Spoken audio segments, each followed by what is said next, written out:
and 5 of the 7 teachers have been rescued. However, noted that the operation came at a cost, revealing that some security personnel lost their lives during the rescue mission.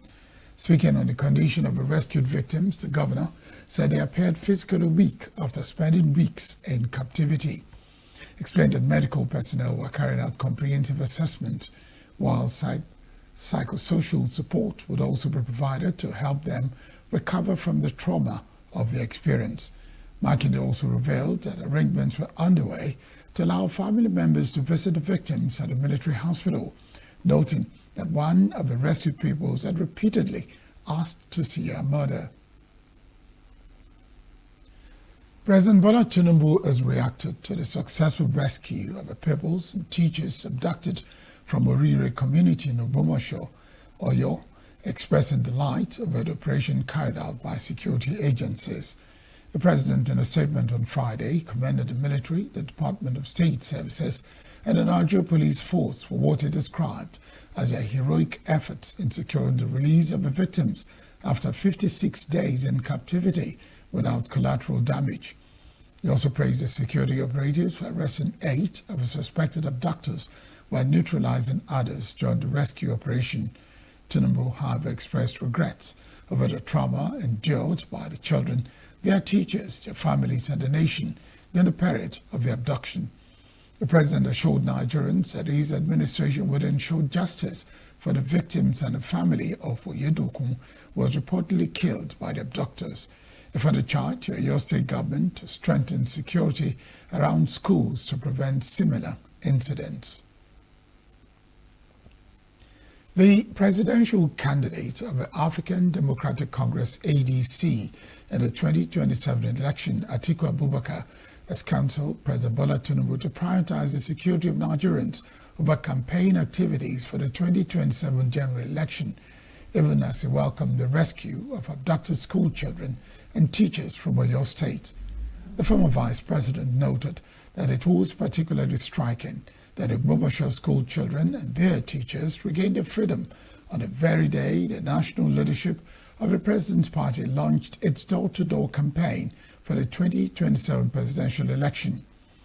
In a statement on Saturday by Senior Special Assistant on Public Communication Prank Shaibu, Atiku commended the courage, professionalism, and sacrifice of officers and men of the Nigerian Armed Forces and other security agencies, whose gallantry made the rescue operation possible. Atiku said that while the military rose to the occasion, the presidency failed to rise to the moment. Instead, he observed the responsibility of announcing one of the most significant security successes in recent times was left to the president's spokesman, while the president remained publicly engaged in political activities. The Kwara State chapter of the People's Democratic Party has congratulated the government and people of Oyo State on the successful rescue of the 49 abducted school children and teachers who regained their freedom after spending 56 days in the kidnappers' captivity.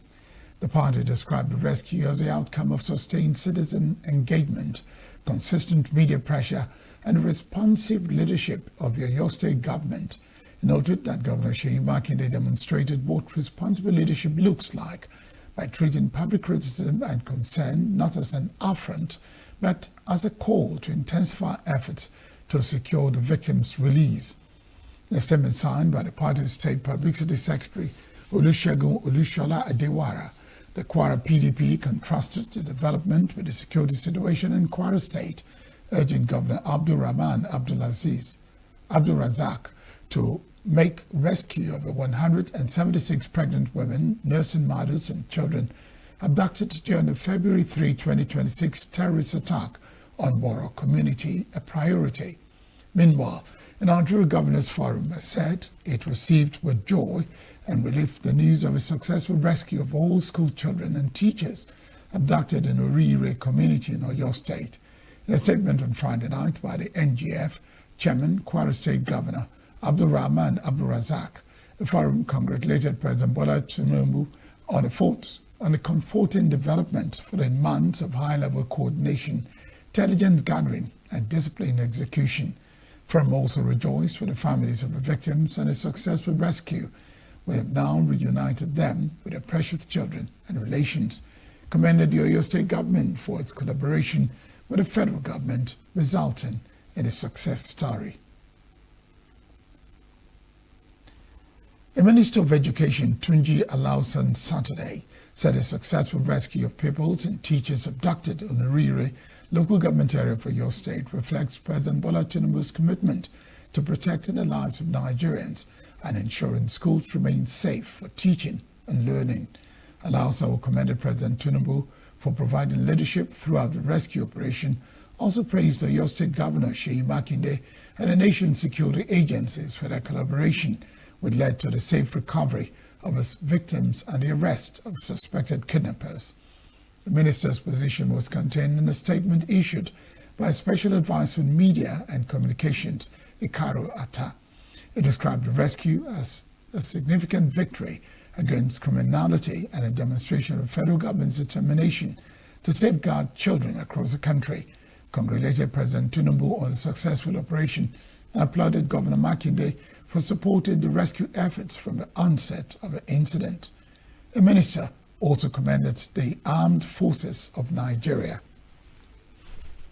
the Department of State Services, the Nigeria Police Force, and other security and intelligence agencies for what he described as a professionalism, courage, and coordinated efforts in securing the release of the victims without harm.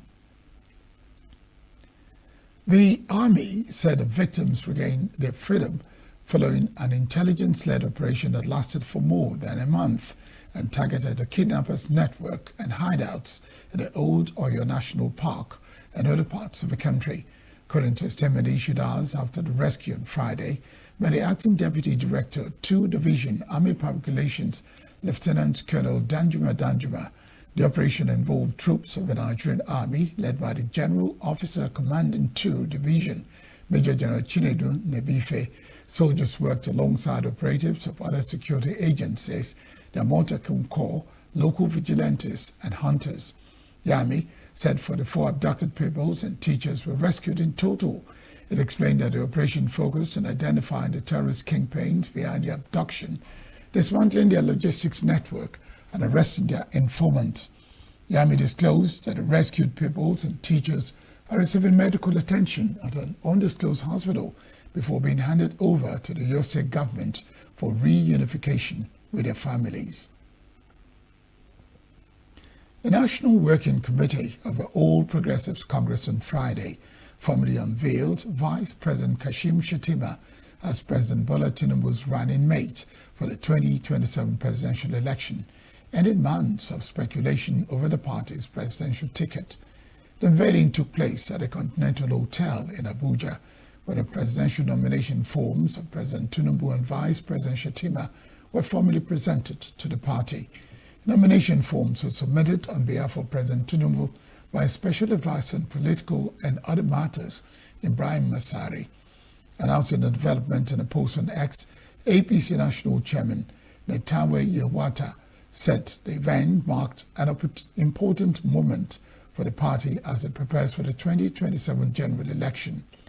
He said the presentation of the nomination forms by Masari showed the party's confidence in the leadership of President Tinubu and Vice President Shettima as they prepare to seek another mandate from Nigerians.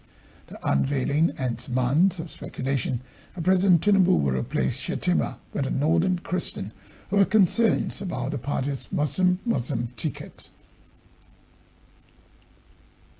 The Anambra State government has announced the appointment of United States-based infectious disease specialist Professor Chinelo Ngozi Animalu as a special assistant to the governor on state HIV diaspora coordination and development.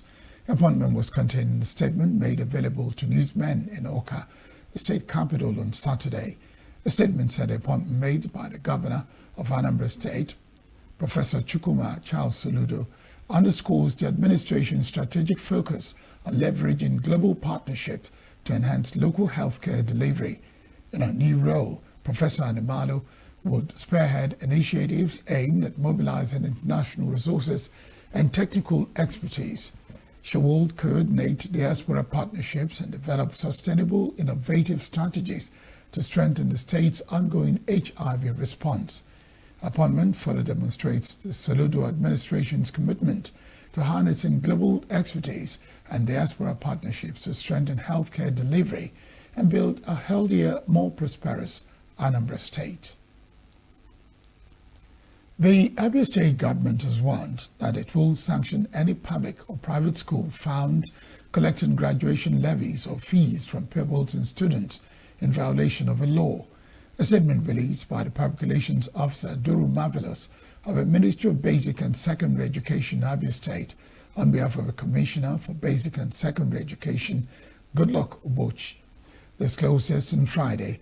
It reiterated the state government's ban on the collection of graduation levies and fees in all classes except primary 6 and senior secondary school 3 in public and private schools across the state.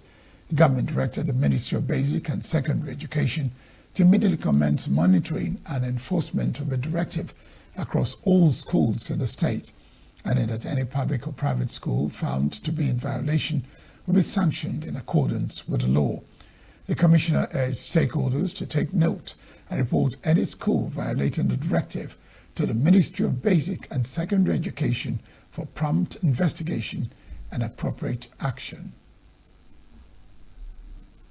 Still to come, Iran's supreme leader vows revenge for father's killing, and club reaches understanding to take over as Germany coach. Stay with us.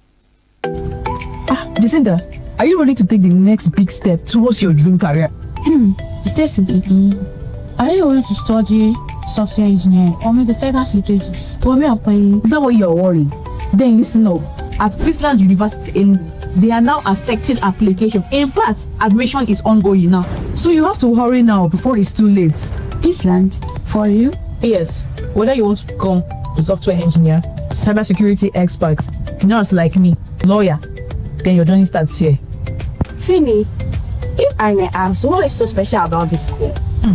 Their modern facilities are top-notch. She will talk about their environment, the very serene environment, and their lecturers are experienced lecturers. And let me shock you, in here, you don't just own a degree, you own a skill and confidence to stand out. Your mind rate, our teacher is calling. Oh yes, now you can call the number on your screen 080 68 52 81 66 or 80 53 57 90 26. Queensland University, ENUGU, your future is here.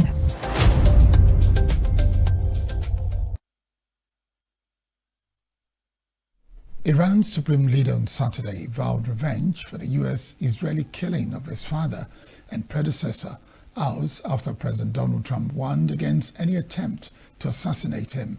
Both sides dialed up the rhetoric after exchanges of fire and rocked an interim agreement aimed at ending their war, which broke out in late February with massive U.S.-Israeli strikes.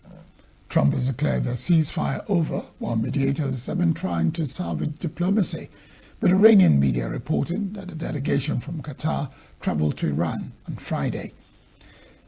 He became Iran's supreme leader after his father Ali Khamenei's killing in late February by U.S.-Israeli strikes, but has not been in public since before the war. As earlier, Trump has posted on his Truth Social platform that any attempt to assassinate him would lead to the United States to completely decimate Iran. Sports now. The German Football Federation announced on Saturday it was close to an agreement with Jürgen Klopp for him to become the new German coach. However, before the 59-year-old makes his return to the touchline, the DFB said it still needed to secure the approval of his current employer, the Red Bull Group. The German is widely considered one of the finest coaches in the game after glistering spells at Borussia Dortmund and Liverpool. Klopp stepped away from management of Living Liverpool in 2024 and has since been engaged as a head of global football for energy drink brand Red Bull, overseeing a multi-club network which includes clubs in Austria, Germany, Brazil, the United States, and Japan. And that's the global news. I am Barry Kumo Ado. Thank you very much for watching.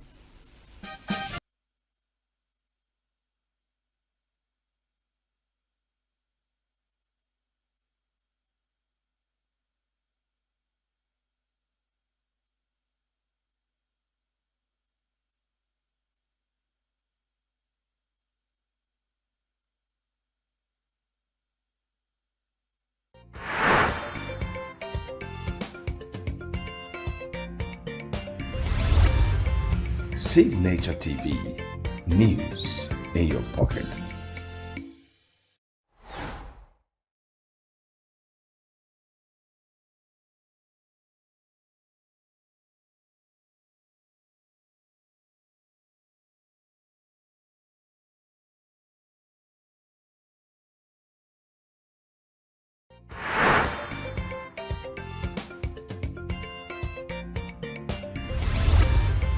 Signature TV, news in your pocket.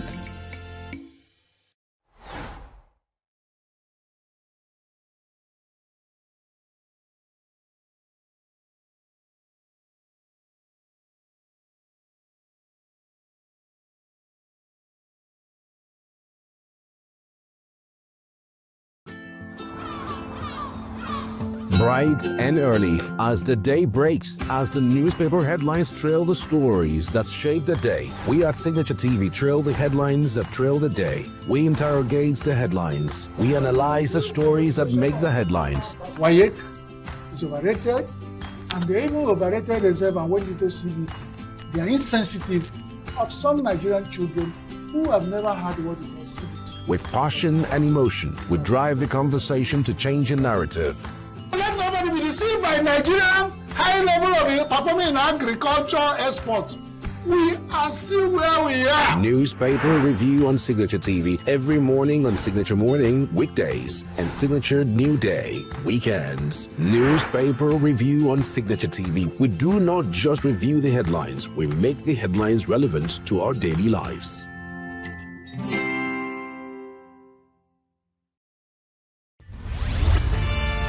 We are local. International communities observing the Why the main market is in chaos. People We are national. Those in support of this motion as amended, say aye. Aye. We have taken it through by default. We are international. Israeli airstrikes. Donald Trump left us the worst unemployment.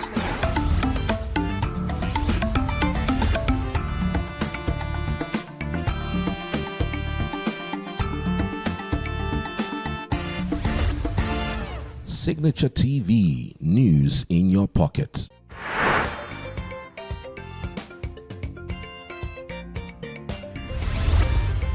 Signature TV, news in your pocket.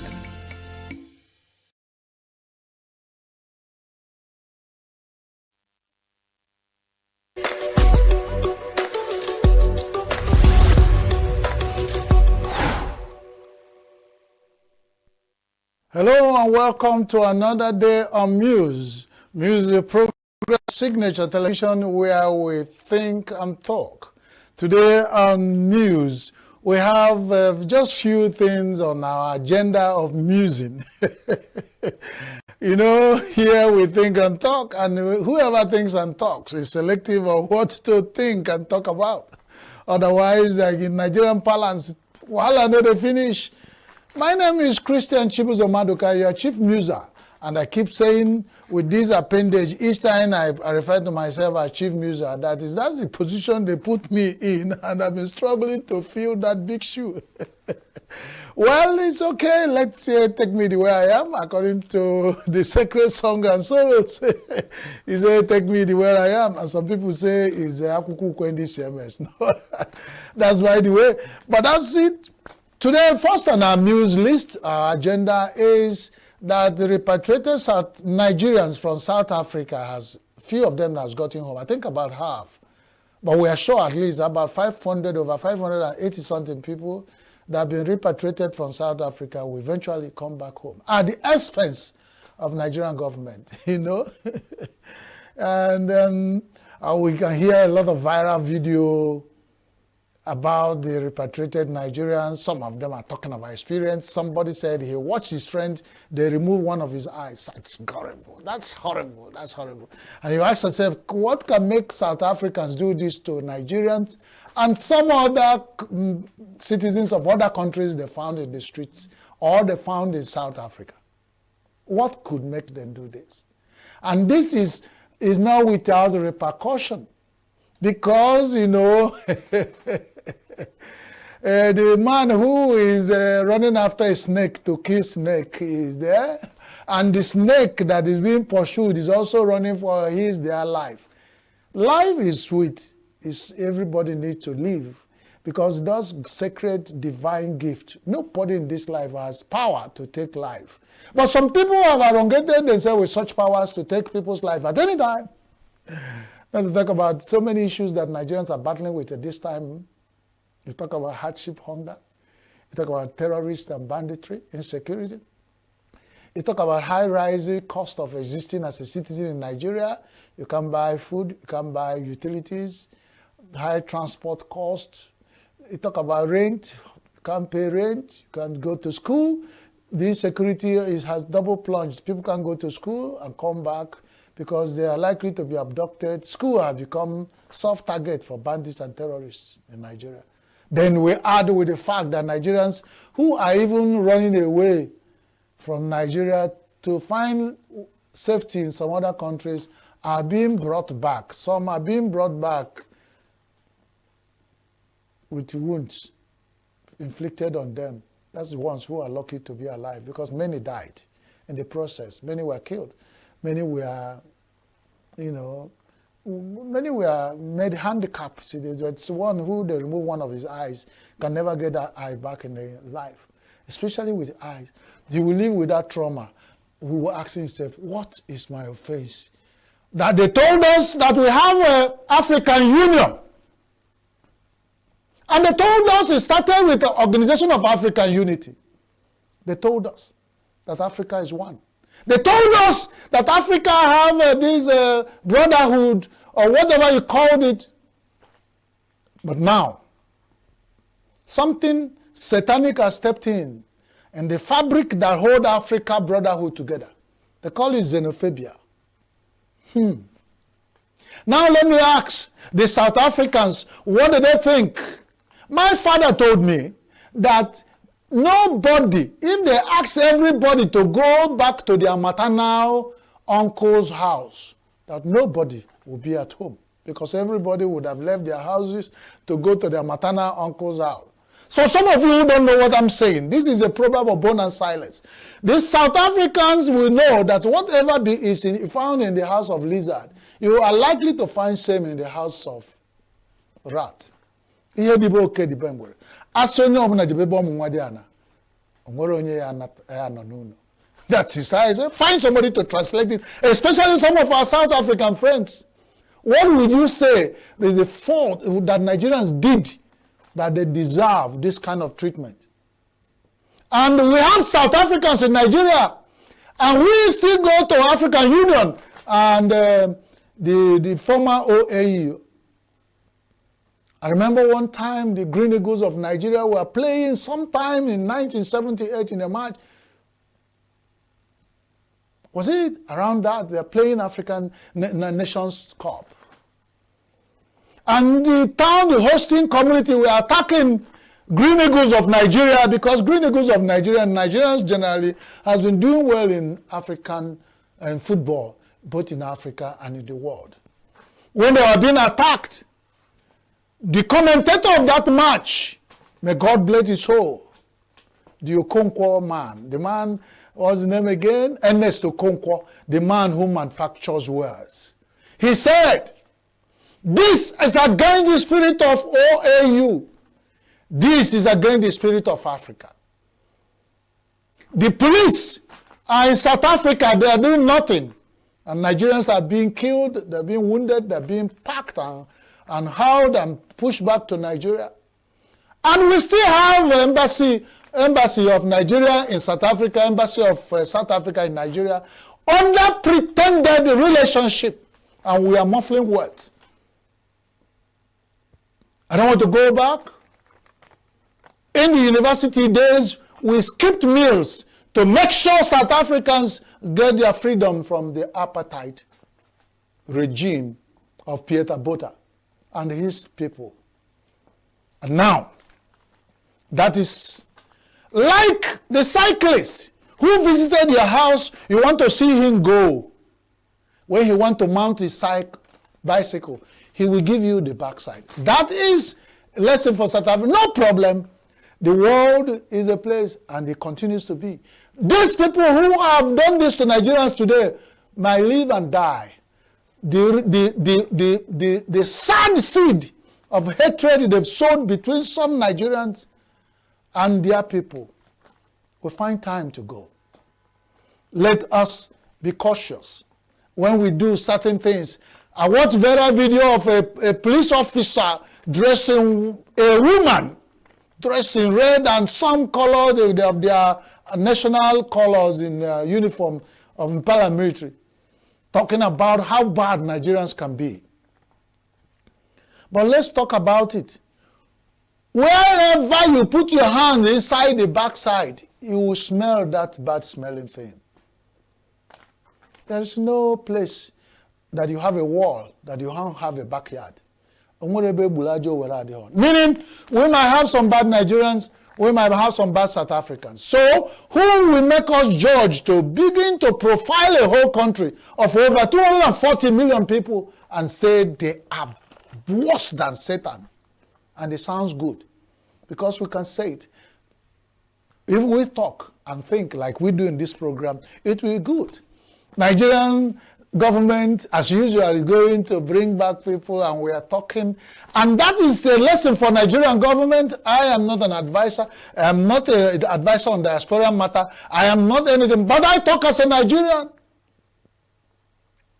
It's not high time that Agama lizard does not do what makes Agama an Agama lizard. Children will eat Agama lizard in both dry season and rainy season. A word is enough for the wise. That's the proverb of bone and silence. The World Cup is going on. The South Africans have lost their support from African footballing community because of xenophobia. Some people refer to them as Republic of Xenophobia. And if you ask me, that cannot be a better description of that. And now they go to World Cup, they've lost to Mexico in the first outing match, and everybody is like, that is good. Let them return before they are xenophobic. As xenophobic citizens of xenophobic Republic of xenophobic South Africa, let them know that they have gone to play football in South. And some of the people who have gone to watch football there may not go back for one reason or another. After all, it's because that Afo Salmo Okoye can call Toluje Tibwe. Find out what the meaning of this. No problem. We exist. But this, what I don't know what to call it, so pardon my language, but if you think the African Union still think it is overrated, has no protection for anybody, and they continue to become rat race, dog eat dog, it's not going to take us to anywhere. This is how Africa will develop. This leg, Nama go take rich I laugh in xenophobic language.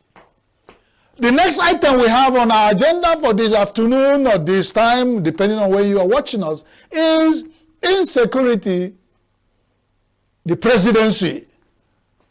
The President of the Federal Republic of Nigeria, His Excellency, President Bola Ahmed Tinubu, GCFR, the Commander of the Federal Republic of Nigeria and Commander of Armed Forces of the Federal Republic of Nigeria, Jagaban, has given a word of advice in his 2026 June 12 celebration, anniversary celebration.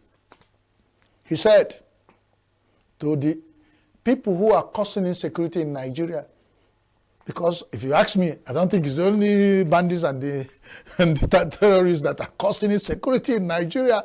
Some politicians, some businessmen, some ordinary Nigerian citizens are aiding and abetting insecurity. Some are armed robbers who are still stealing and killing. Some are pickpocketers who, when they find time, they kill. Some are using any other means to spy people. They find a new language from Nigeria that have entered Oxford Dictionary as spy, as killing. They want to use it. It sounds like spy. And life, that God has created goes with 5 signs in Nigeria, and that's it. And we think it's okay. That's by the way. I'm not going to that. I'm talking about what the president told all the people who are concerned with insecurity in Nigeria. He said, stop such action or die.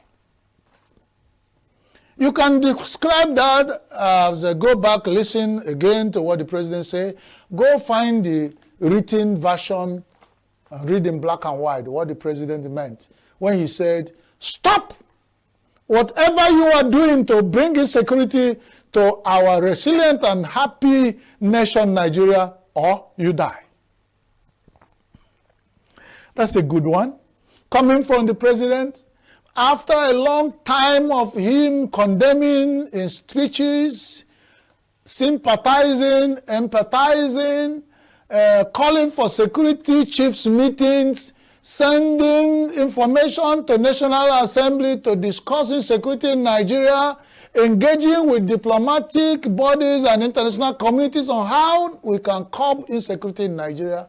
He has, on June 12, 2026, in his presidential remarks said, all of you that are involved with insecurity in Nigeria, you know yourselves.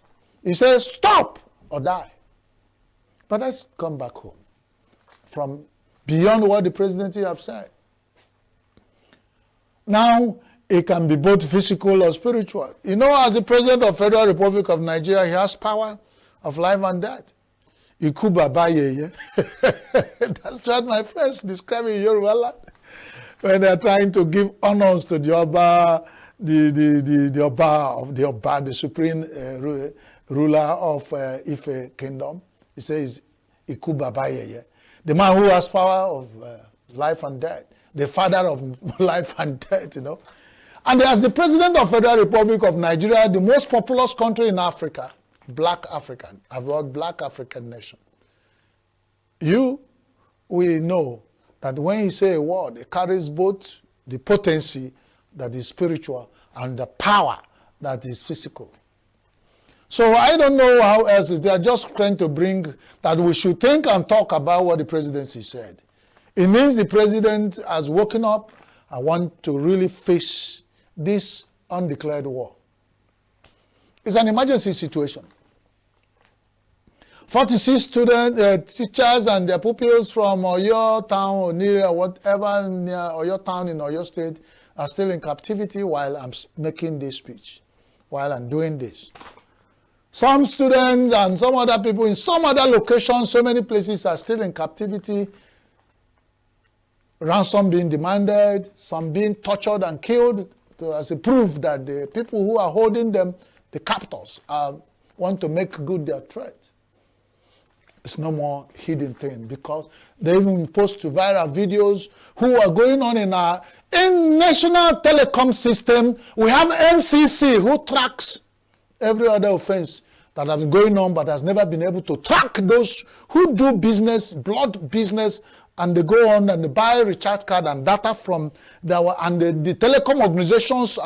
They hold their numbers and they have biodata. They tell they register these numbers. And we have not been able to sanction these people. You remember that if you are partly directly and indirectly connected with the insecurity of Nigeria, the president's word of stop it or die is also concerned.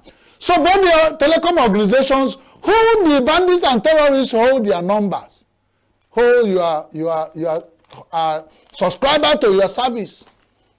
Either you stop or you die.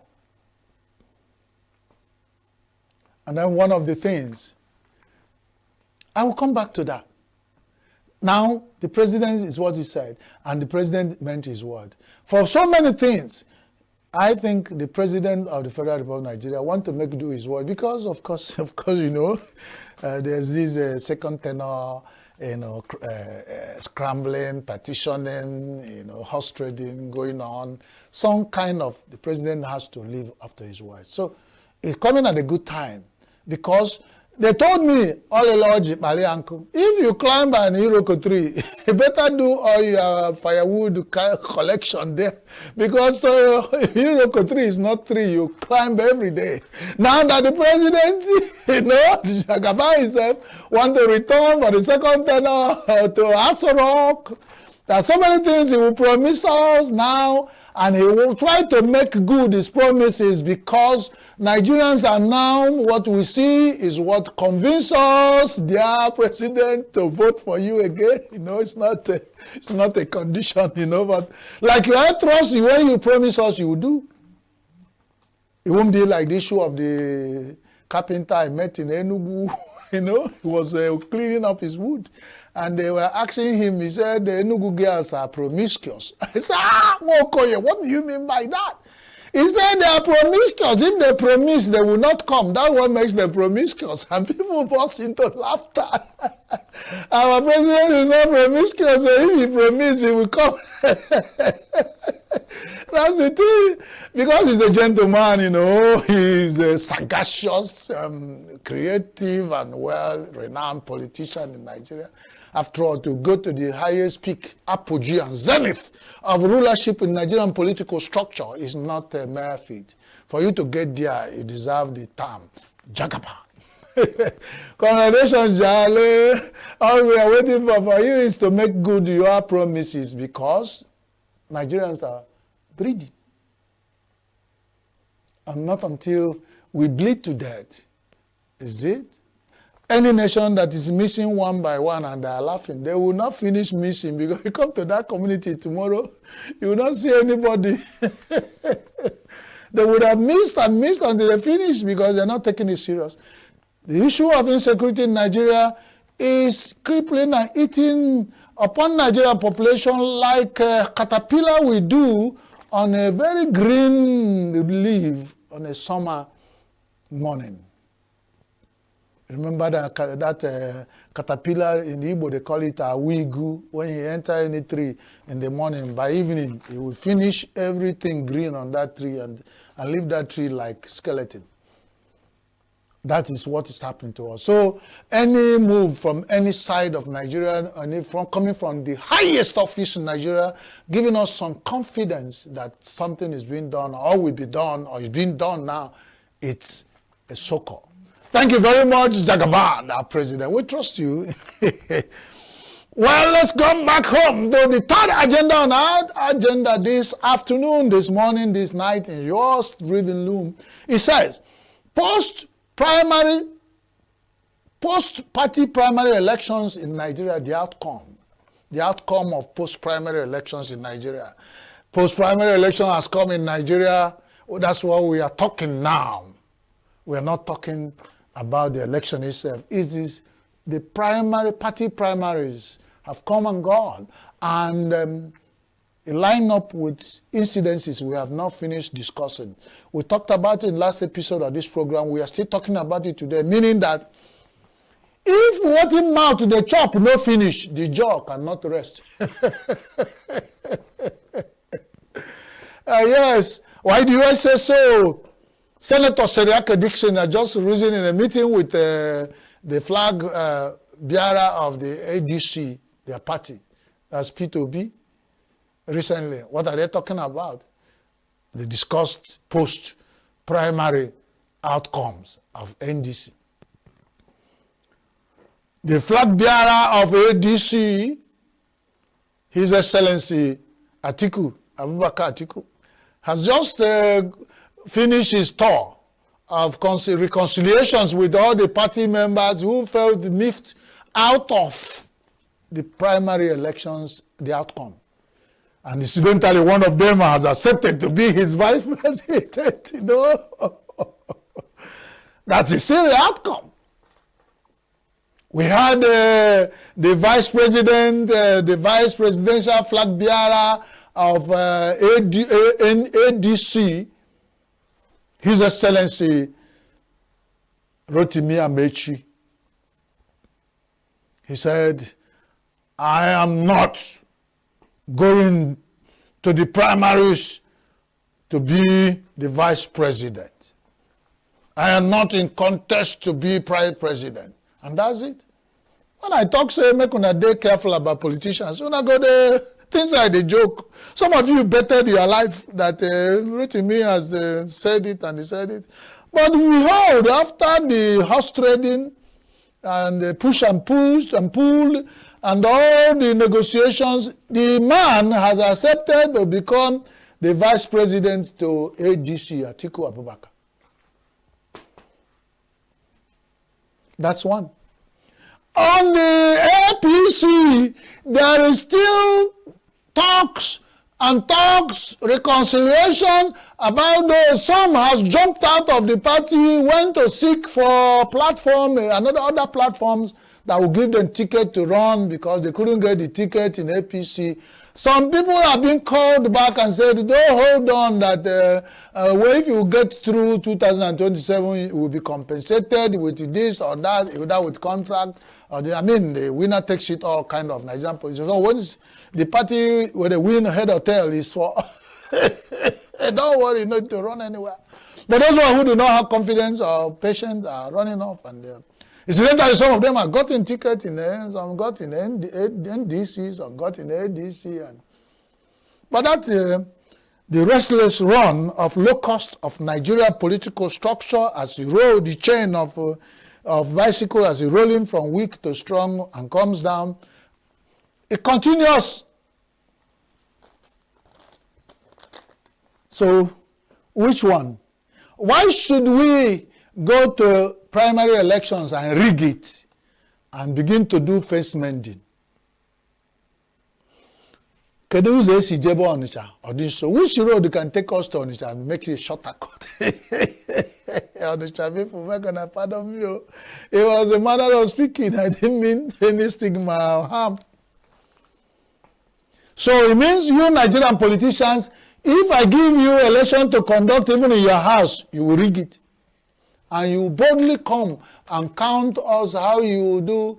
Even the A4 option that you people are indirectly adopting. We recently celebrated June 12th, and nobody mentioned the author of June 12th, who made June 12th a reality and a history. Nobody mentioned the professor, the INEC chairman, the professor himself, who made June 12th to be a history. The Anambra-born statesman, courageous, brainy. He made June 12th to be a history. But in all recording of June 12th in Nigeria, as Nigerians celebrate and all, nobody mentioned his name.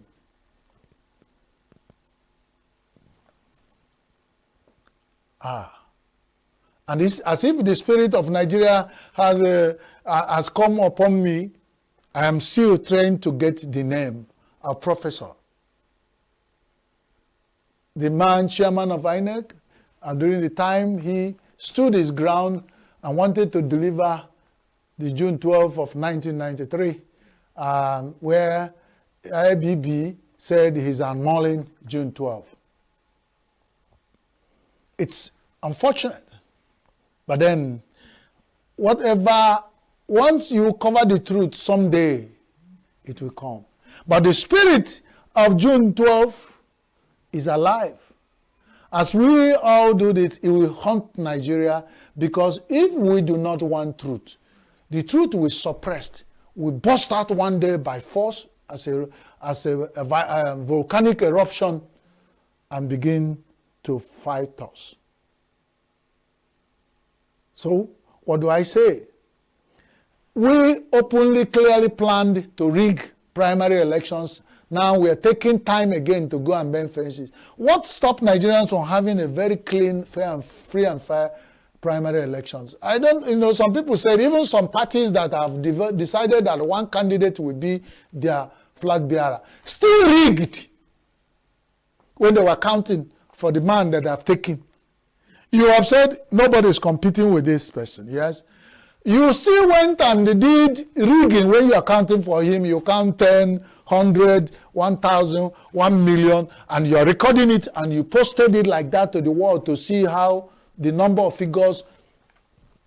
Some people were posting, you go to their website, you look at their database, their membership is not up to 2,000, but the people who deliver their flag bearer is over 10 million. Now this leg, now I'm going to take rich woman. So all of you are looking at my mouth because I think I talk. To say what you want me to say.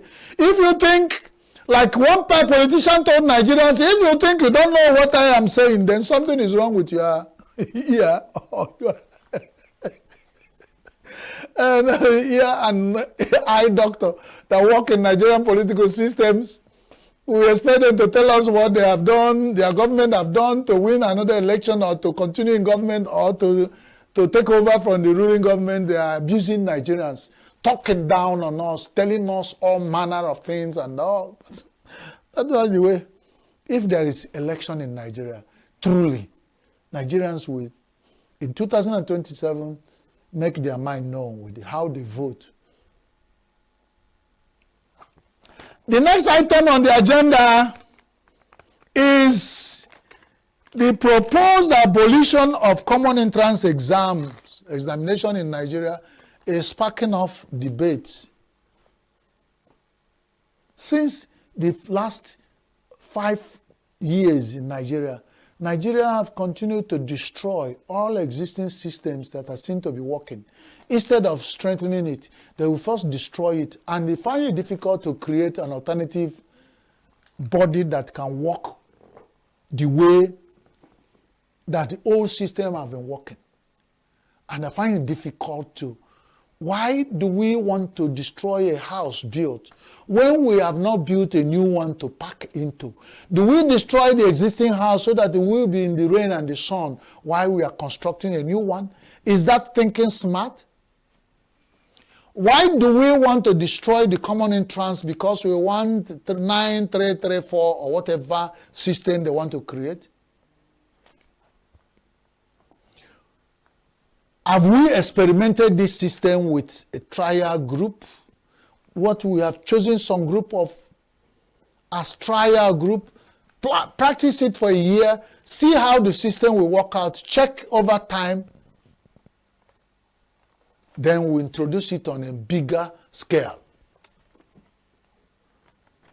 But the common entrance that some of us took, the WAEC that some of us took in the daytime is being taken by 12 midnight these days. We have WAEC done now, we have NECO joined because WAEC is over every day losing its validity and rating because of this kind of thing. I don't know why are we going to common entrance. The common entrance exam is what every child looks up to. Is like that level where I pass it, you know, you have left the first level of education in Nigeria.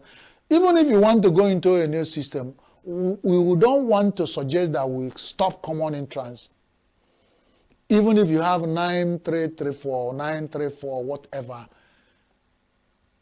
still have the common entrance. It gives the children one kind of credibility. You verify that they pass through a system instead, and you collect a certificate that you have passed that level. Go to the other one. After you finish another set of educational you then get another verification or certification and go to another one. Instead of saying that you move through from cradle, you go through, stay 9 years here, come and go without some. Very soon they will think about abolishing school living certificate, because that school living certificate they abolish is common entrance exam is what the first school living certificate is. When you abolish that, very soon you abolish secondary school living certificate, which is WAEC or WASC, West African School Certificate. After that, maybe very soon you start abolishing university education. University education has been abolished by itself by the university system in Nigeria. Most people do not go to university again, and the university will become useless in the next 10 years. Because people now use AI to do their school, write their thesis, teach. Teachers get their school notes from AI. So if anybody want to study any course, you just enter it in AI, and AI will graduate the person, advance it to the level the person wants. But before AI help us destroy ourselves, we have started abolition of common entrance. Why? We need to be convinced. What alternative? Is it 934? What does that mean? It's going to be rolling over without a stop to verify if somebody is traveling. If you travel from after kindergarten, you enter primary school, you travel for 6 years in primary school, you come, you stop to look back. That is what it means. Have I traveled where they give you a certification and you see it? Okay. The information I'm getting says I should round up. Let me round up on this. I wanted to say I reserve this. The Yoruba monarchs in Nigeria, Yoruba monarchs from southwest Nigeria said they are now suggesting that they will use juju to fight insecurity.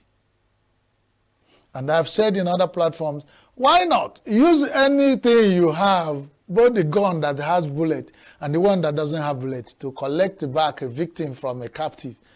It's supported. After all, in battlefield, there's no beauty. You don't decide where I will hit my own blow when we are fighting. If you hit me in the head, if you turn my head, if I hit you on the belly, you turn your belly, all of them, all die be die, fight in a fight. So my Yoruba monarchs, I doff my cap, I doff my filala, I dobale, anything you guys can use to fight insecurity in Nigeria, please bring it on, bring it on. We support using all we have, spiritual, physical, because this battle has passed the ankle. It's now a fight. This greeting has passed the ankle. It's now a fight. On this note, I'm going to call it a day on. I'll continue on that topic. It's still for breaking news. I'll continue on that on next edition of news. My name is Chris Achibus America. This week I'm going to go check all our social media handles, comment, share. For whatever we have done well, share with others. What we didn't well, share with us. Tell us to do better, we improve and go. On behalf of the production crew and Signature Television, I say, stay tuned to the rest of our programs and do not tune away from this station. God bless you.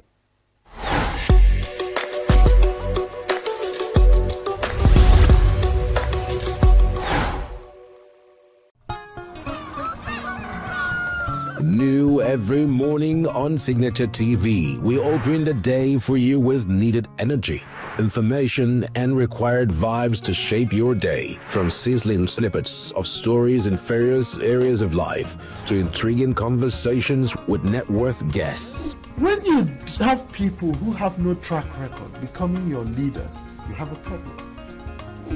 There's no outstanding gratuity when Obi took over from me. I left, in all the accounts of Anambra State, 13.8 billion for him. Your day cannot be complete without Signature Morning on weekdays and Signature New Day on weekends. There is no better way to start your day except Signature Morning and Signature New Day every day on Signature TV.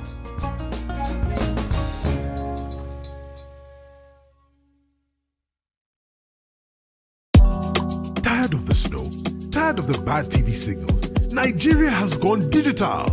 Introducing Free TV, the national platform for every Nigerian.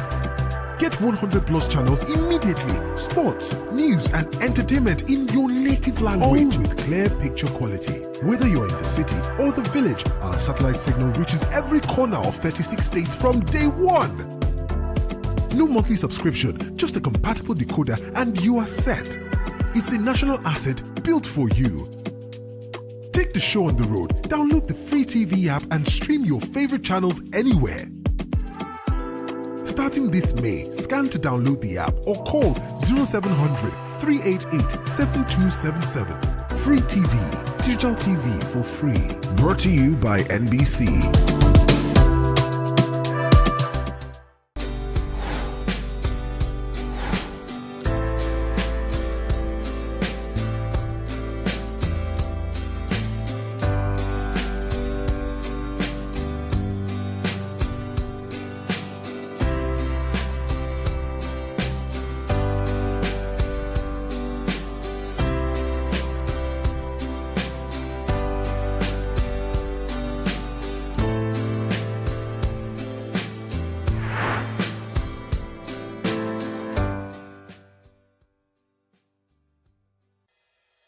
Health is more than a diagnosis. It's your lifestyle, your choices, and your future. Join us on Inside Health, your weekly deep dive into the stories, science, and solutions shaping your well-being. From expert interviews to real-life journeys of healing and hope, we cover it all. One of the complications of cancer management or treatment is they have some of them at one point in time, you see them having anemia. Okay, so you see them at times being transfused. But at the same time, you come in with a diet. Nutrition, mental health, innovations in medicine, fitness, and everyday wellness. Whether you're managing a condition, staying informed, or just living your best life, Inside Health is your trusted guide. I'm Tigiti Agorum, and I'll be with you every week on Inside Health, only on Signature TV.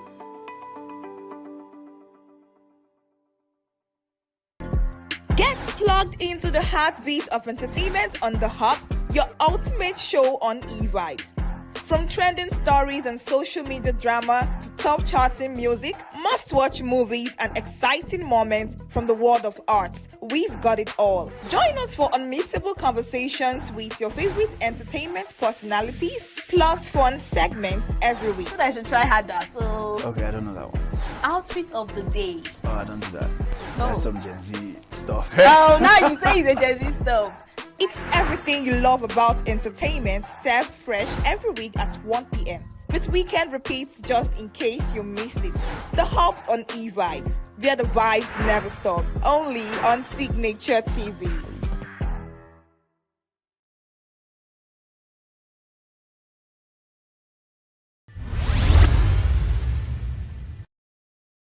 The thing about exchange rate determination has very much to do with how much you produce in your country, how much you export, how much need of foreign exchange you have, which is about how much you import.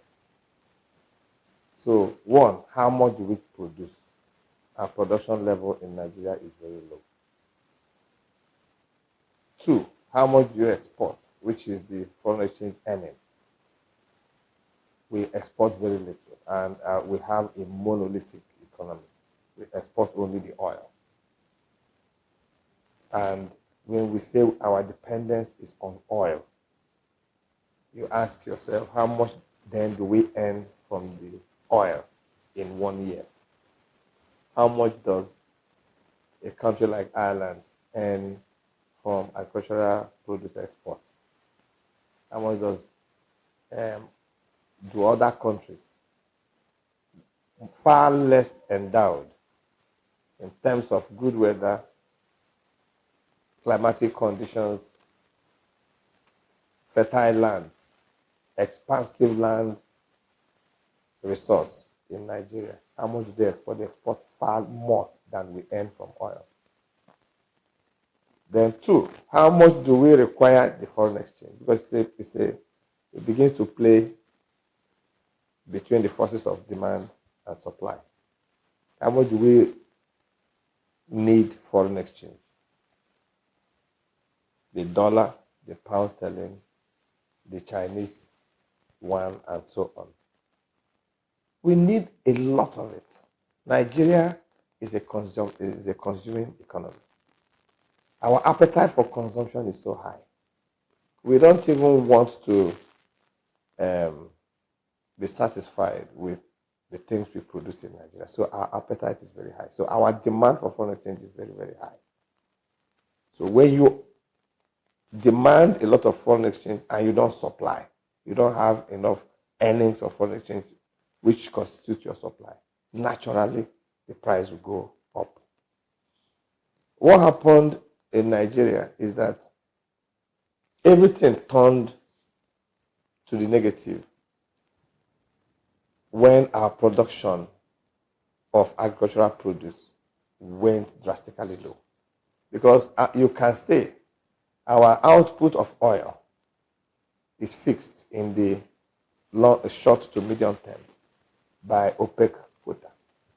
It is only in agriculture that you can tweak how much you produce.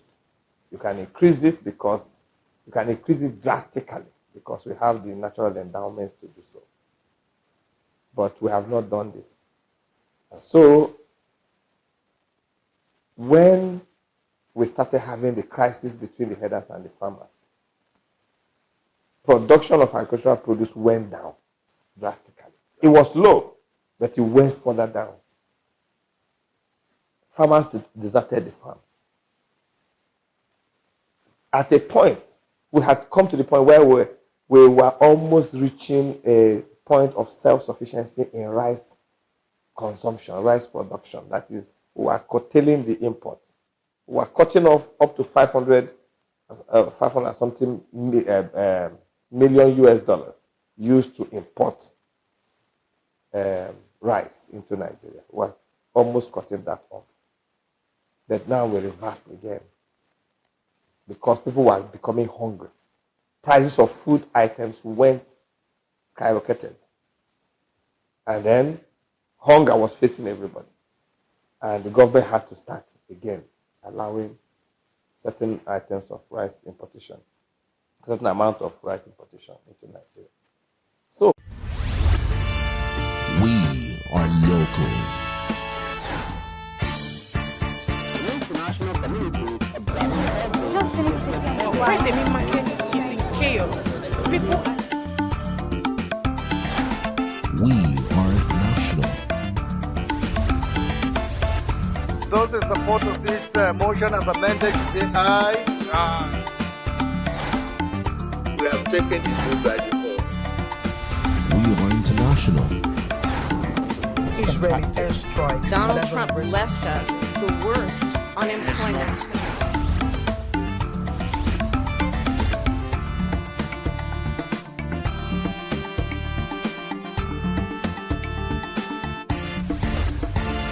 Signature TV, news in your pocket.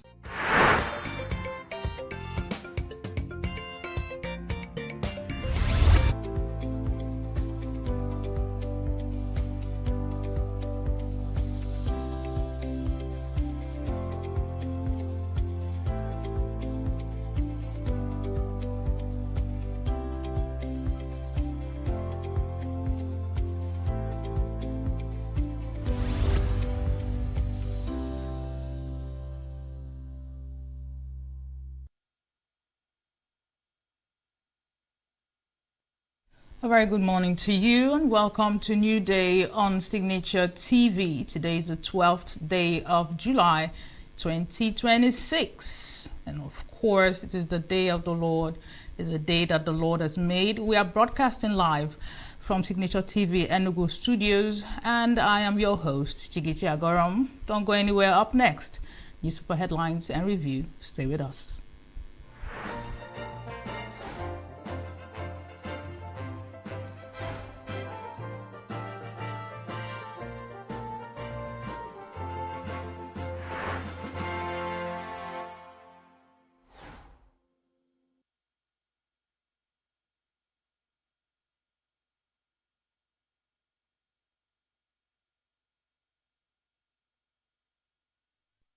And if you're just joining us, this is still New Day on Signature TV, and welcome to newspaper headlines and review. First up, Daily Independent, rather Sunday Independent. Above the mask, or rather above the masts now, take fake federal agency, why Nigerians reject ICPC probe. With riders, experts say independent panel will do better job. And insist that NBA and CSOs and independent auditors be involved. Below the mast, on counterinsurgency, the trouble with Operation Safe Corridor. On Osun Guba poll, danger looms according to analysts on page 3. Or your hostage rescue. I'll tell Nigerians what transpired, coming from Governor Makinde. With riders, Governor Sanwo-Olu orders excited over successful operations on ADC, CDHR, seek release of other Nigerians still held in Borno and Kwara states. Over to Sunday Vanguard. Above the mast, PFIPC. Tinubu under pressure to drop ICPC inquiry. On page 9, with why the order independent investigation. Waja should be suspended. Presidency cannot investigate itself. Still on politics, Tinubu Atiku Obi battle for North's votes intensifies, page 11. Below the Sunday Vanguard mast on Oyo school children abduction, why survivors won't be handed over to Makinde until after 48 hours. On pages 4 and 5 of Sunday Guardian, Sunday Vanguard, with riders, SURS, army officer killed in rescue operation. According to SURS, and according to the governor, we will honor those who died. Blow-by-blow account of how captives regained freedom. And a video, of course, of troops rough road to terrorists' enclave. And NMA warns on school children's mental health, page 13. In related news, Igbo leaders warn against suppression of opposition, page 6. And how idle tankers keep Apapa, Kirikiri in constant gridlock. On entertainment, page 19, no woman enters marriage planning to leave, according to Iyabo Ojo.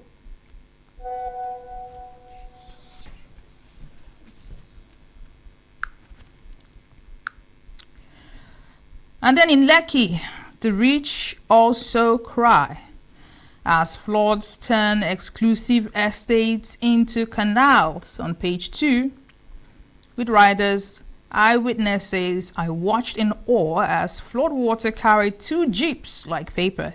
People use canoes to enter, leave houses. Canoe operators charge 1,000 naira per trip. Next is Sunday Sun. PFIPC 1.3 billion naira budget scandal. National Assembly under fire, on pages 18 and 19. This is on Sunday Sun. Riders anger over alleged oversight, failure and poor budget scrutiny. Legislature trading oversight for executive favor, stakeholders allege. Budget processes, executive, legislature need massive house cleaning, according to lawyers. We'll wait for ICPC to come out with its findings, according to Senate. Above the Sunday Sun mast, planned phase out of JSS and SSS structure. Pressure mounts on federal government. Government should focus on giving children internet-era education, according to parents. It's like repainting faulty house without reinforcing foundations and pillars, according to pastor on page 4. An Igbo group to federal government safeguard NDC presidential candidate, on page 25. On the rescue of Oyo kids, Atiku, Sanwo-Olu, Alausa, Obi, others Lord federal government security forces, on page 27. An ex-VP slams Tinubu for not addressing or reassuring Nigerians. And budget funding, Tinubu faces resistance in NAS, page 25, with riders. Non-execution of constituency projects strengthens members' re-election bid, and senators plot own pushback. Still on politics, on APC, Atiku Obi, no threat to Tinubu, with rider. Only mischief makers speak against Muslim ticket, calling for Moka, the party spokesman. And then on business, I always brag I'm the Yoruba Igbo girl. Obile founder, told London, page 3. Finally, Sunday Tribune. Above the mast, police visited me, ransacked my house, on page 6, coming from father of fake FG agencies, DG, speaks. On page 2, Marwa expressed its worry over increasing cases of drug abuse among women and youths. Below, the Sunday Tribune mast rescued Orire teachers and students. A sacrifice of heroic soldiers won't be forgotten. Coming from Governor Makinde on pages 4 and 5, applauds gallantry of Nigerian soldiers, says army will hand rescued victims over to state after 48 hours of treatment. Residents demand military base in Orire.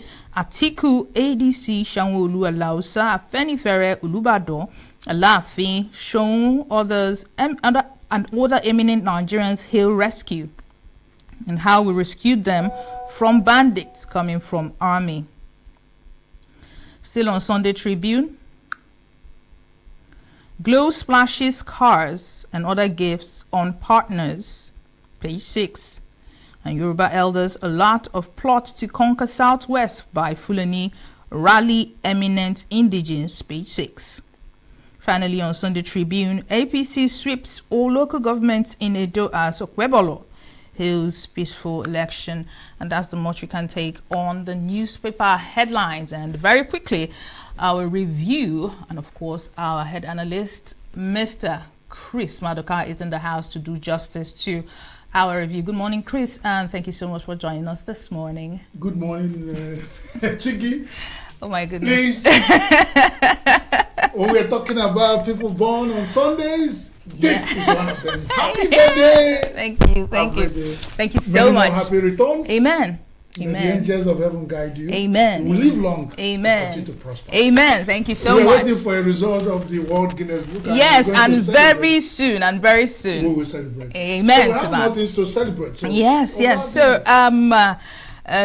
I don't know, I'm thinking I have two conflicting headlines, but I want to start with the Oyo states, the Oyo children's kidnap. You know, if you had the opportunity of seeing their pictures, the way they were dressed, they were all smiles thanking the president. But the question still remains, why haven't they been handed over to their families? I mean, what's the hold up? Why 24 hours? Is it just about the medical treatment or they want, I don't understand. So could you just, I understand. Yes, because yes. you were a parent and of course a mother, the agitation and that. Yes, yes. But I always use this allusion of the tortoise kept in a seclusion for a long time. On the day of release, the tortoise say, release me. There's always plan to everything, even in madness. My happiness and what Nigerians should celebrate, that these children have been rescued and in the hand of the people who rescued them, the army. And the army is one of the most organized institutions in Nigeria.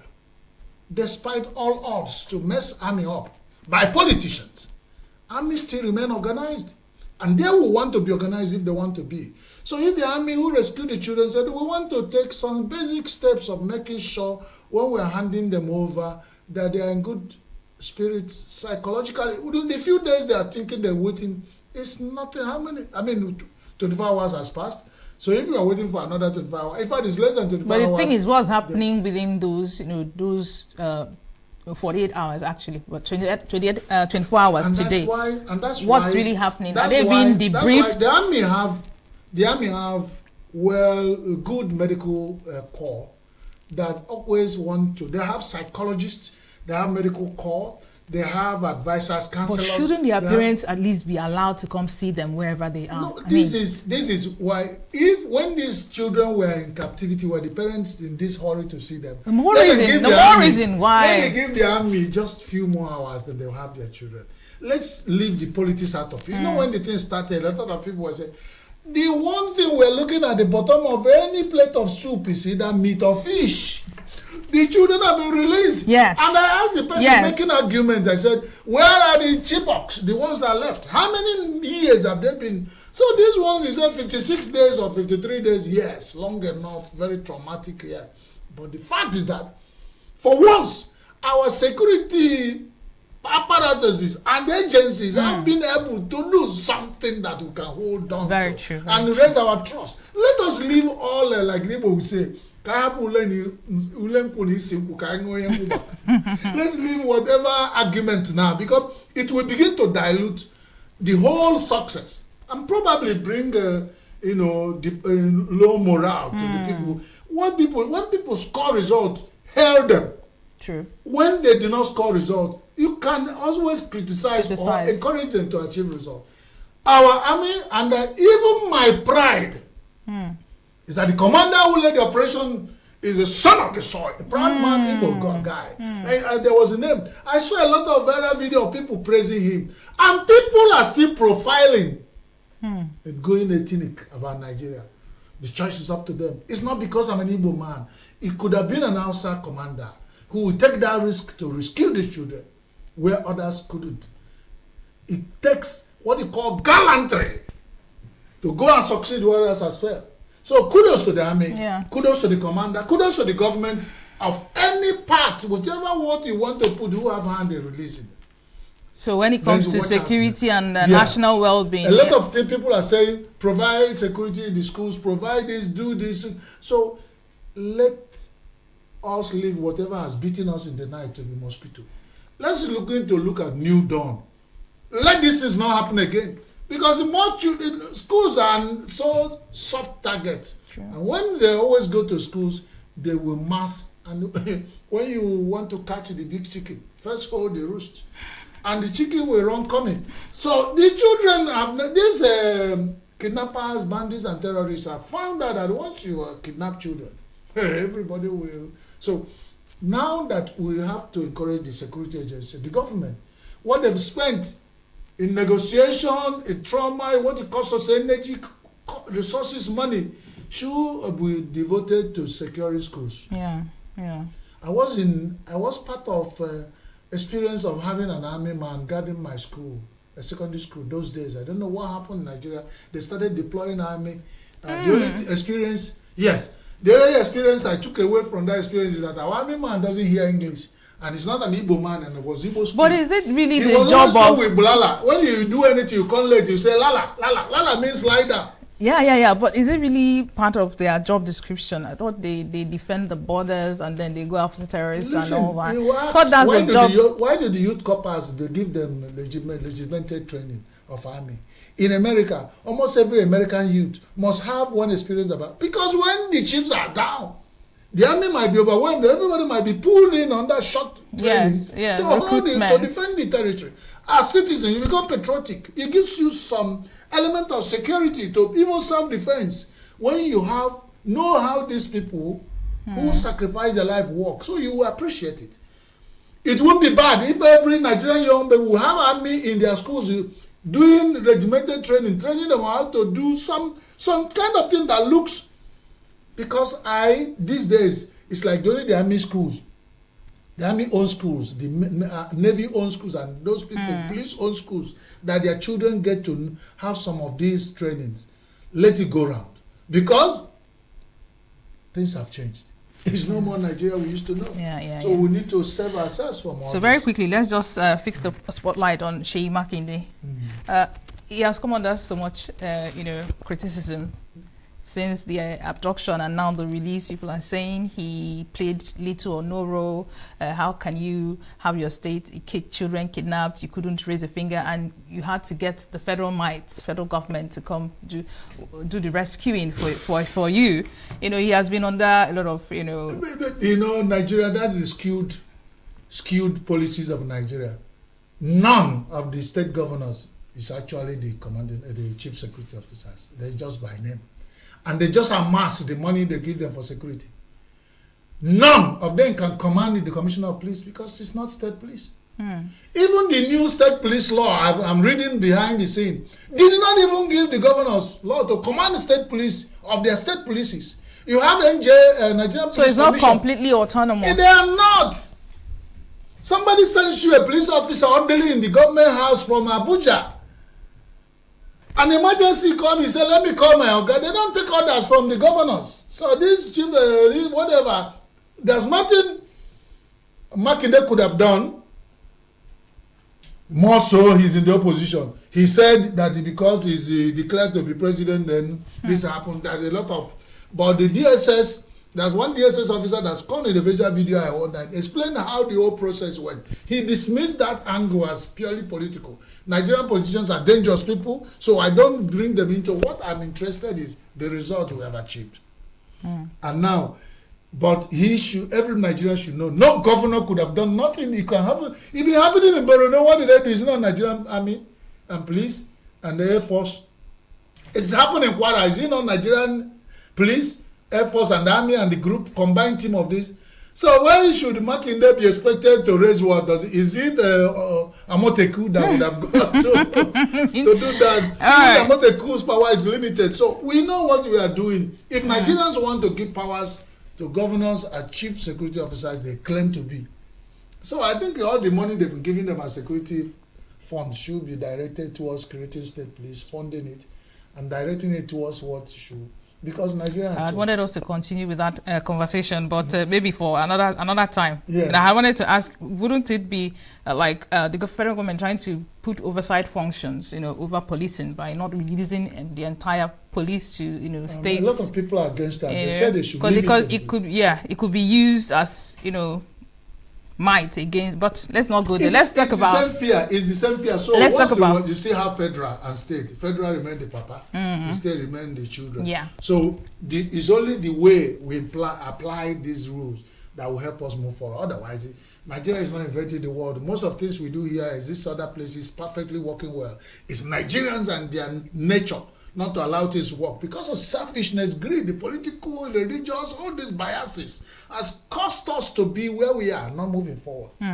Okay, so let's talk about this fake agency thing. I want to draw your attention to Sunday Vanguard. I think it's the first story there. PFIPC, Tinubu under pressure to drop ICPC inquiry. I guess civil society and the concerned stakeholders are saying we need an independent investigation in this matter. The presidency cannot investigate the presidency. Yet, Gbajabi Amila is still on seat. What are your thoughts? The case is straight. You can be judge and jury in your own case. Accuser, judge, defendant, judge, and jury. One angle to it I didn't want to bring because it's a culture of the destruction that has happened in Nigeria. They will tell you Chief Attorney General is Yoruba, Bajamila, Yoruba, President, Yoruba, DSS head, Yoruba, Army Commander, Yoruba. Move that ICPC head, Yoruba, FCC, Yoruba, this. The man who committed the offense, Yoruba. So you find that there are so many things that people are brought into this case that is begging the presidency to absolve itself. Even when you have interest, still show Nigerians some element of objectivity and alienation so that asking for independence, let's not talk too much about it, asking for independent probe is not too much. But still ask me who will appoint independent probes. His own Nigerian constitution is so skewed and made the presidency so powerful. Now, Nigerians now with the constitution they operate now depend a lot on how the president wakes up and feels. If he's in a bad mood, Nigerians will feel it. If he wakes up good mood and he has a godly mind in his otherwise he can decide how it goes and the people will be saying Mr. President, yes sir. And then imagine when all the people are from the same tribe and ethnic group, you will say LSR, yes sir, that kind of thing. So how do we go from there? So it requires the man who has all this power to remember there is God though. So when I was coming this morning, I saw somebody was posting the video of the first lady during Goodluck Jonathan. Then Goodluck Jonathan, he said, "There is God though." That's the skit makers, yeah. So that's all I can say about that. Okay, so finally, before we go, I want you to talk about the issue with Lekki, still on Vanguard. We see viral videos of. I saw one that broke my heart. It was like in a shanty, of course, not just waterlogged, like the house already submerged. So they had this guy, a diver, dive inside a house that's already submerged to lintel level and pull out a child. Through the roof? Through the roof. I saw that too. What exactly is happening in Lagos? And it's not just in all these suburbs. We're also talking Lekki. Because according to Vanguard, there's also a case where someone was saying, an eyewitness was saying that he saw 2 cars, jeeps, being carried just like paper. What exactly is happening? Flood is a dangerous thing. And the plan. I can't even begin to imagine it. City planning. The force of water can carry anything. And when you talk about planlessness of our cities, you know, Nigerians, when they were reclaiming land from the ocean in Lagos, Lagos doesn't have anywhere to develop new cities. So when they reclaim the ocean, they start selling the land, make it classy for big men and all. Nobody talk about. There's no study that has shown the environmental impact or whatever is going to be in the future. In long term, yeah. For the future. You know, I was in Lokoja when we were going on excursion. I went to those places near the River Niger where the colonial masters gave a mark of highest peak River Niger has risen ever and marked it, showing you that if you are planning, use that mark as benchmark. And this I'm talking about over 20 feet high wall, and they were marking years, and they gave the highest peak so far before they actually left. Where in Nigeria did they do it? Who planned that for Lekki? When they did this, everybody left, abandoned all of us at the mainland. and then what's the other one? And move in there, become comfort. So we always learn in a hard way.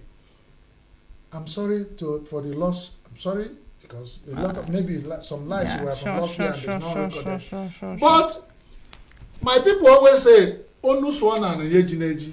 When we learn a lesson, can this make the Lagos State Metropolitan Town Planning and all that? They collect all the money and don't do any plan. I was in a platform where somebody was shouting about that some houses in ENUGU are now, some houses in ENUGU have 1 toilet, but they've increased the rent and now there's water supply in ENUGU. What can the government do? I say government in need. Government increase tenancy levy for landlords and make all the tenants to be in deep pressure of paying high rent. Because everything falls back on the tenants. And that's what they call the government. So if you see now they've sold the land, the government has come collect their own, approve buildings that are not supposed to be there, because such areas where you are building, you are building on top of the sea. Should have a special, architecture or planning or civil planning for that civil structure planning, engineering planning, to get that house to survive. Safety. But it's just the same way you build in my village. You go there to build and live in painting house. Look at how the ocean water. This is not the flood though. Ocean water rising is taking jeep. If ocean water that took jeep like paper, it was described, if you find human being, what would it do? It's not just the destruction of lives and property, it's also the aftermath, the health aftermath. That is it. Are they making plans? Are they making plans to contain any kind of outbreak? Because you went to that angle. Let me tell you what experience in Port Harcourt one time. I was working in one water project. And Port Harcourt is one of the cities in Nigeria that is a very high water level. After 5 minutes of rain in Port Harcourt, everywhere is flooded. All the containments, what they call it, sockaway pits, all the gutters, all the bushes where people lay, the water we share. There was a test that contended even the packaged waters in this had bacteria are contaminated. None of them met World Health pH standard and all that. So you find out that when you talk about when flooding coming anywhere, people are talking about they lost my car, the health implication because you are a medical person. Nobody talks about it. And before we leave, let me talk about that angle of the released children, which have been crying for the last 2 months. I'm happy that Nigerian Medical Association talked today. Psychological rehabilitation of children who witnessed their teacher beheaded. Important. Very they important. were looking at their teacher beheaded. They were in the bush for 56 days under traumatic situation with strangers, pointing at them with machete and all harassment. Some of them would have been raped But some of them were just at poverty level at 12 years and many things would have. They even have their teachers raped in their presence and all. Yes. How do you rehabilitate them? But we are talking about rehabilitating the repentant person. Nigeria, I say again, Chigi, help me to beg Nigeria. We are not at home. Let's begin to. When I say it, I am worried because it affects me too. Yeah. Whatever I can do is what I'm doing here. We need to really, instead of thinking about only 2027 build up on the elections, we should do something, because if we have to have Nigeria after 2027, we really need to come back and plan again. So, absolutely. God bless you. God bless you. And happy birthday again. Thank you so much. Thank you so much. I'm hoping that after this show, we have the yes, the party after the party. You promised me before the party. It came from your mouth.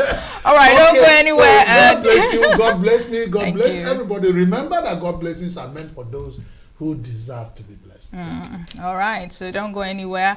Up next, an interview on cultural colonialism. Where did Nigeria get it wrong? An interesting conversation you wouldn't want to miss. Do stay with us.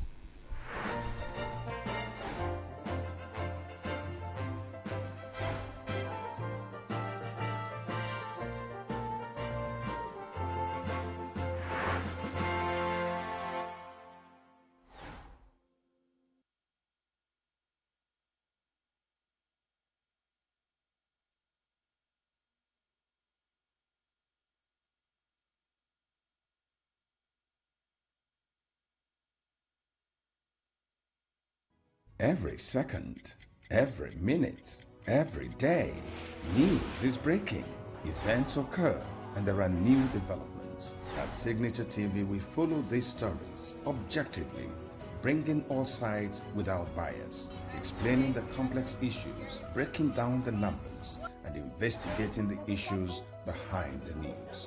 Anywhere and everywhere, near or far, wherever the news is, we will be there. Signature TV. News in your pocket.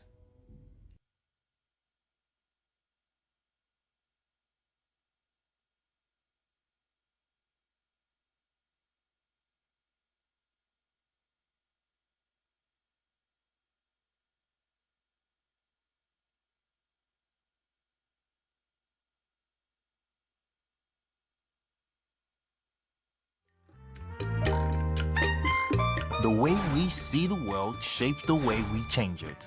Gender isn't just a checkbox, it's a lens, one that helps us understand the world more deeply and act more fairly. Gender Perspectives, a program for those ready to see more, do more, and be more.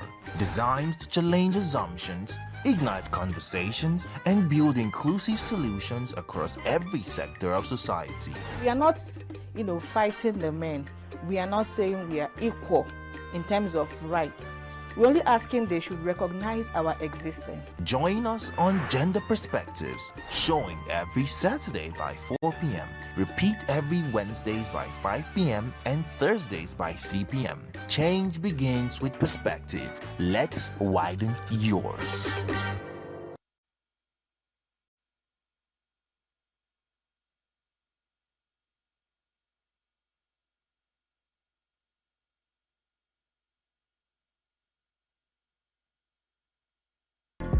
Get plugged into the heartbeat of entertainment on The Hub, your ultimate show on e-vibes. From trending stories and social media drama to top charting music, must-watch movies and exciting moments from the world of arts, we've got it all. Join us for unmissable conversations with your favorite entertainment personalities, plus fun segments every week. I should try harder, so... Okay, I don't know that one. Outfit of the day. Oh, I don't do that. Oh. That's some Gen Z stuff. Oh, now you say it's a Gen Z stuff. It's everything you love about entertainment, served fresh every week at 1 p.m. with weekend repeats just in case you missed it. The Hub's on e-vibes, where the vibes never stop. Only on Signature TV.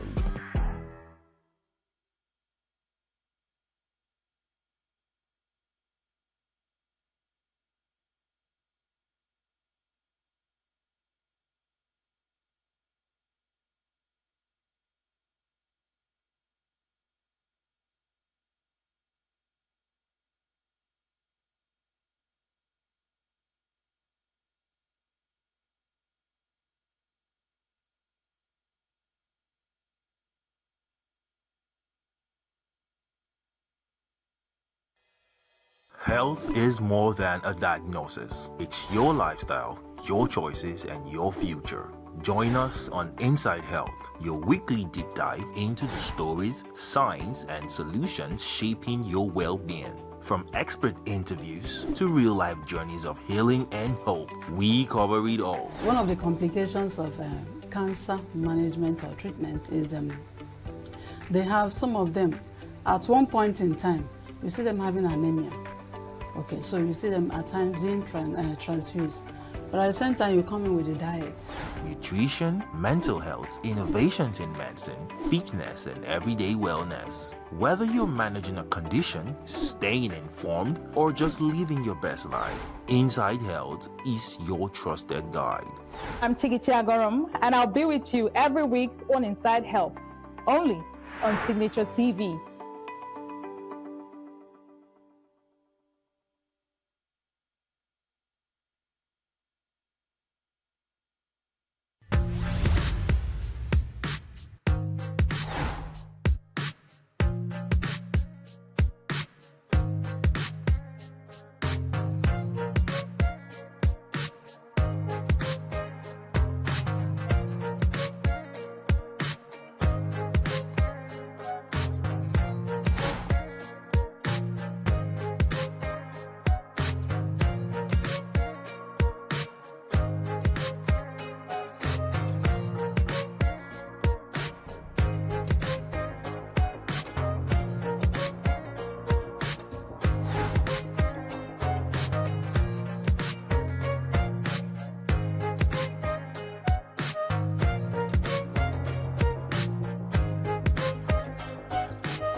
What we are doing in Nigeria is a lot of people are taking risks.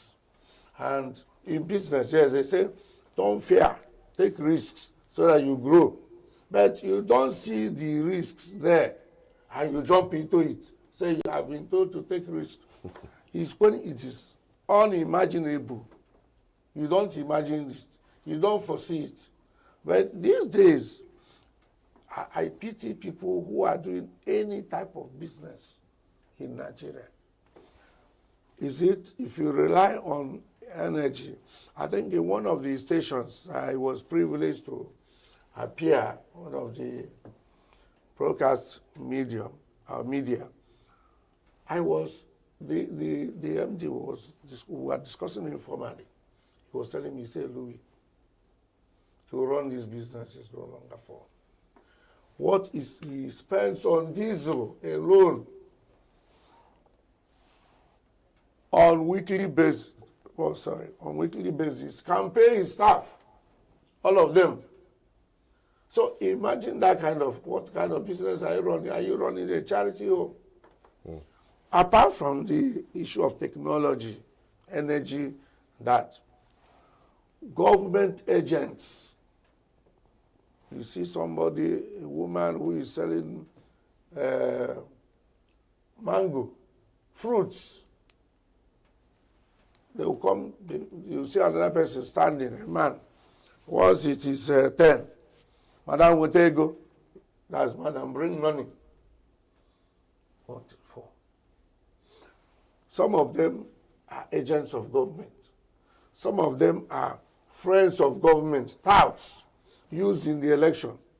So Every second, every minute, every day, news is breaking, events occur, and there are new developments. At Signature TV, we follow these stories objectively, bringing all sides without bias, explaining the complex issues, breaking down the numbers, and investigating the issues behind the news. Anywhere and everywhere, near or far, wherever the news is, we will be there. Signature TV. News in your pocket.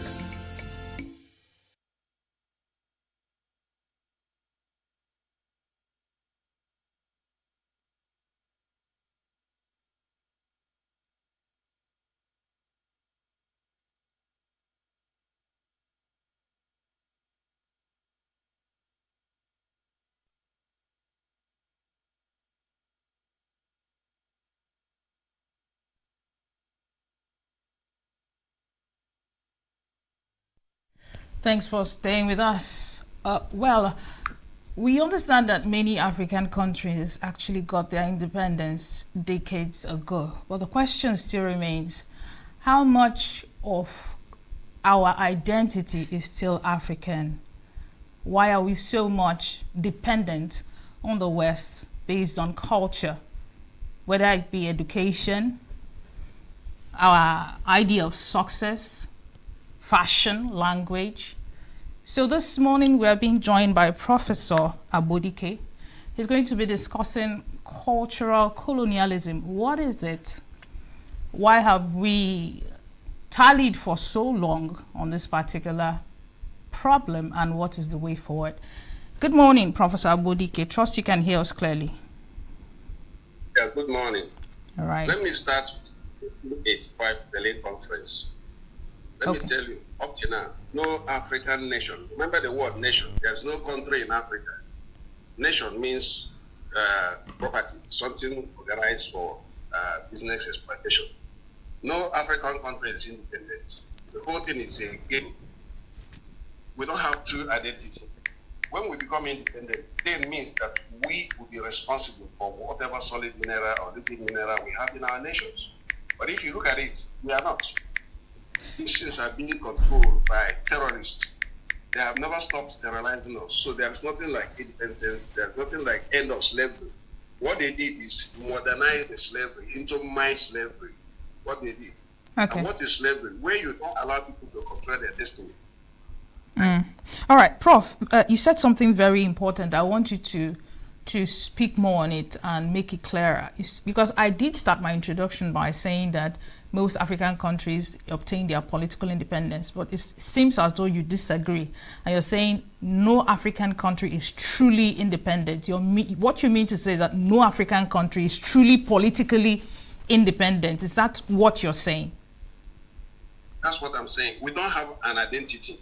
Up till now, we don't have an identity. Well, Prof, I want you to make a clear distinction.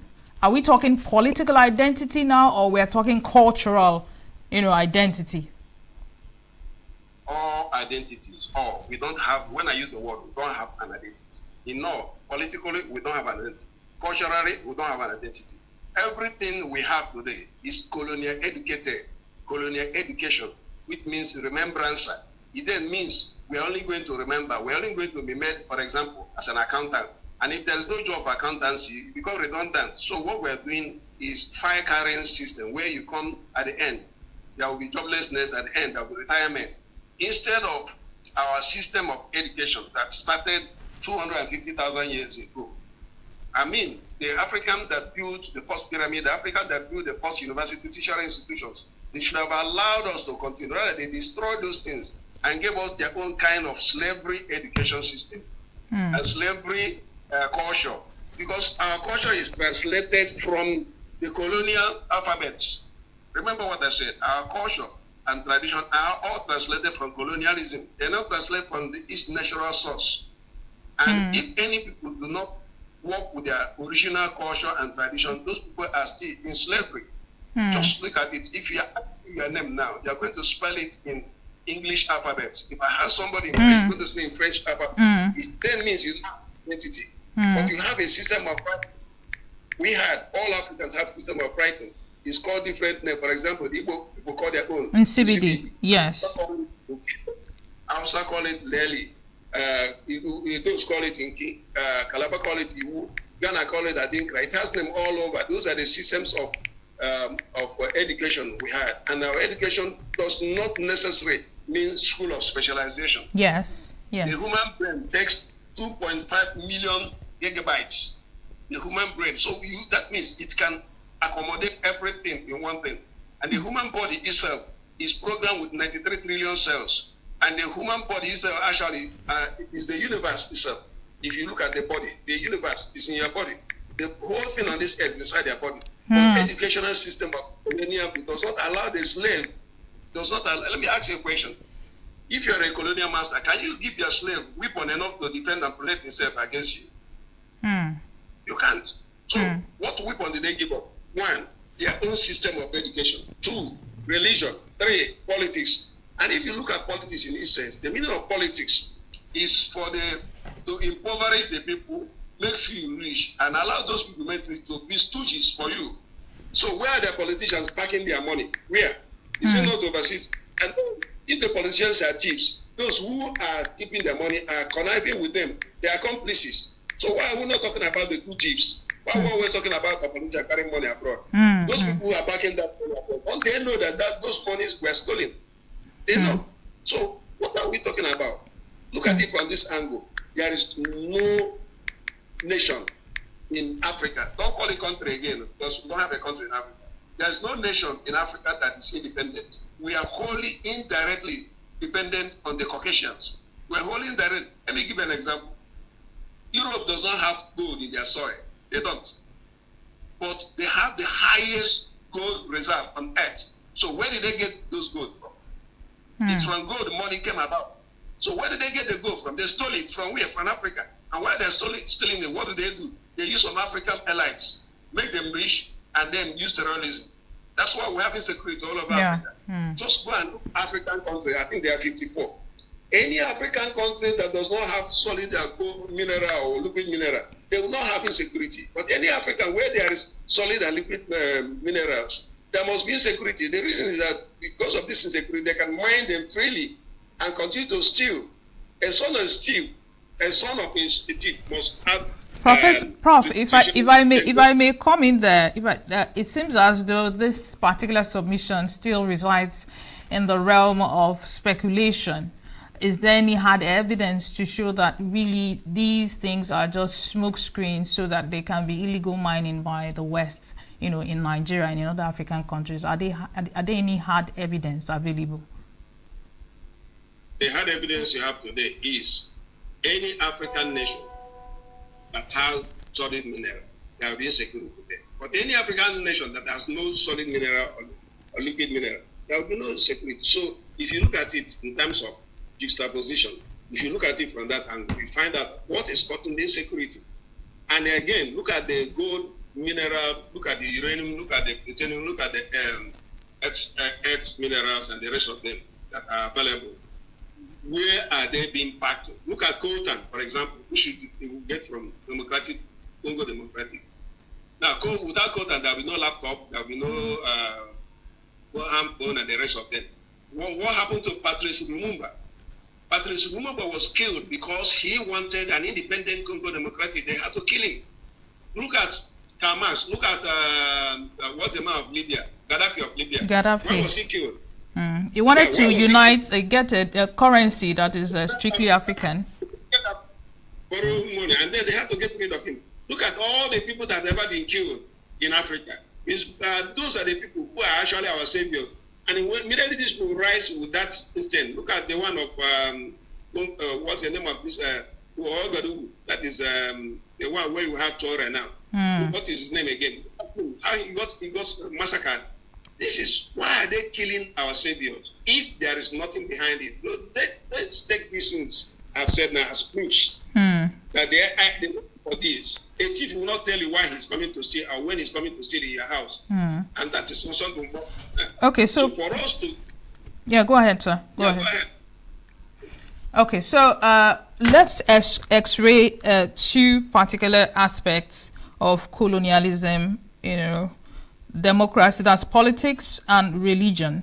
I want you to tell me, what are your thoughts? Do you think, or to what extent do you think politics and religion has, subjugated, if, allegedly subjugated, the African man, if at all they are actually vehicles used to, make the African man complacent, still within the realm of speculation. But what are your thoughts on that? And to put it, specifically, do you think democracy is not, the answer to the problem that Africa is currently, going through? Democracy, there is no country or a developed nation in the world that practicing democracy. Does not exist. Britain is practicing monarchical democracy. Monarchy, yeah. Democracy. So Britain is not practicing, America is not practicing. Democracy is just a fox. It's a hoax. It's a kind of tricks. Let me explain practically. Before the standard we have now, what obtained so that my own can contend. Before they came, we're not having our own system of governance. We're having what they call theocratic theocracy. Theocracy. Now, when you say theocracy, that is somebody acting as the Almighty God. Then theocracy means geographical area where they're operating in the system. The people who started this governance were the Hebrews. Remember, it was not imported. Now you impose your own upon me, and when you impose it upon me, which includes religion is cultural and traditional understanding of the divine. But if you look at what is going on now, we find that the present religion now we have now is colonial infused religion, where you tell me that Mogopak discovered River Niger, where you tell me that God, who made me after his own image and likeness, is a white man, where you tell me that white and black, white is evil, is good, but black is evil. And yet in the beginning it was darkness. Yet all the babies live in dark wombs. Yet all the seeds live in darkness. Yet the roots of this tree, of this earth, live in darkness. At the end now, you begin to tell me about science and technology. You interpret everything from your own culture. Everything is interpreted from their own culture. Now the science will tell me there are 4 elements. While actually there are 5 elements. Now they will tell us that the earth has 4 corners of the earth. How can you have 4 corners on something that is round?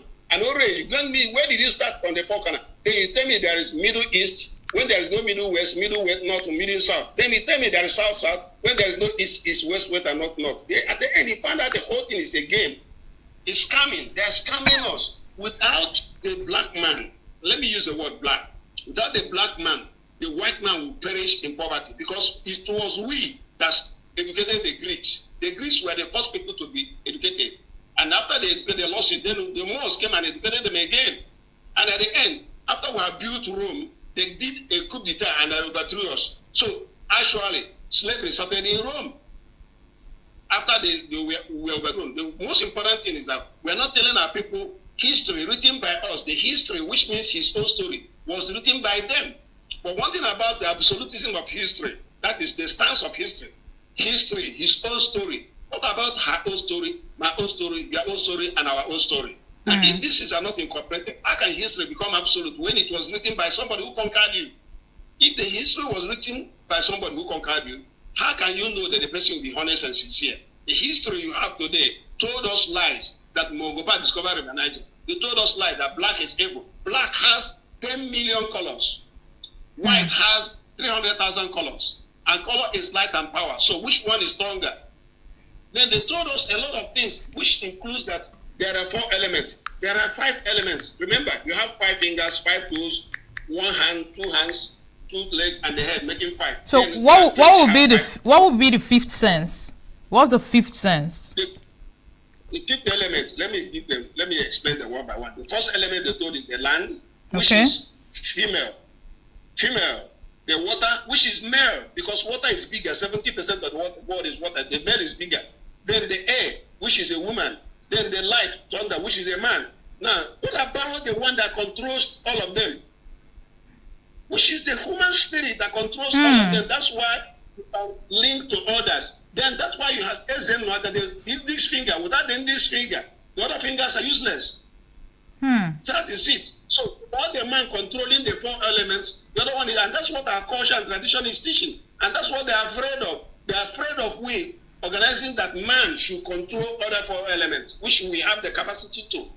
And that is what they're dulling our brain. So what do they use in dulling our brain? They use cassava to dull our brain. Cassava was not in our place before. 5,000, 6,000 years ago, there's nothing like cassava in Africa. Cassava will dull the spiritual gland. Fluoride will dull the spiritual gland. Chlorine will dull the spiritual gland. They're giving us food. They're giving us poisons in our food, artificial food. But Prof, given how far back, this seeming, conspiracy, how far it went, do you think there was enough technology for them to have known that a particular food contains a particular ingredient that could dull the senses? Was there technology to add enough technology? In 1443, I want you to know the place called Mpute, which is about River Night. They had electricity. Benin had walls. They had street lights. We had phone. The phone you are using today was not discovered by the white man. It's called a phone. The computer you're using today was not discovered by a white man at Silicon Valley. No. It is from Nkami in Congo Democratic. I don't want us to be believing what they told you, but we are talking of reality. We had this phone called a phone. It was not even the white man that was in America. Because if you look at all nations in the whole world, the black people were there. If you go to, you see black Chinese. If you go to London, you see black. If you go to India, you see blacks. And go to America, you see them, they call them Lamanites. They were the one. The man is actually from Oka. The person who discovered America is from Oka. His country is in South America up to today, 1750, the way he's about the way he's taking snuff. He came out from the river and shouted, America, Chicago, not Chicago. San Diego, not San Diego. Ohio, not Ohio. All these names were twisted to bamboozle us, to make us think we're inferior. While actually the superior color is black. Even if you look at it for scriptural angle of it, they say that Almighty God dwelleth in thick darkness, because without darkness, light cannot shine out. So the real male is man, which is darkness, and the real female is light, which is female, which is a light. Therefore, if the man is dark and the woman is light, they are our wives. How come now my wife will overthrow me, as they normally will do? That is the things you are going to look at. There has been bastardization of our mindset. Our mind has been bastardized. How can a people live and say that their forefathers were evil? Who told you that? And why would anybody tell you your forefathers were evil? If your forefathers were evil, what is running in your system? Let me explain to you so you understand. What is running in your system? 1, myelin, which is composed of 6 electrons, 6 neutrons, and 6 proteins. Just to be clear, Prof, you said melanin, right? Just to be clear. Melanin. Yeah, melanin. Yeah, there's your skin. Yes. That's melanin. Yes. Which is composed of 6 proteins, 6 neutrons, and 6 electrons. Meaning 6 is equal to 18. 18 means 1 plus 8 equal to 9, which is our DNA series. Our DNA series is 999. Now, when you come to DNA series, the rhinocat has DNA series of 333. Chimpanzee has DNA series of 555. The white man has DNA series of 666.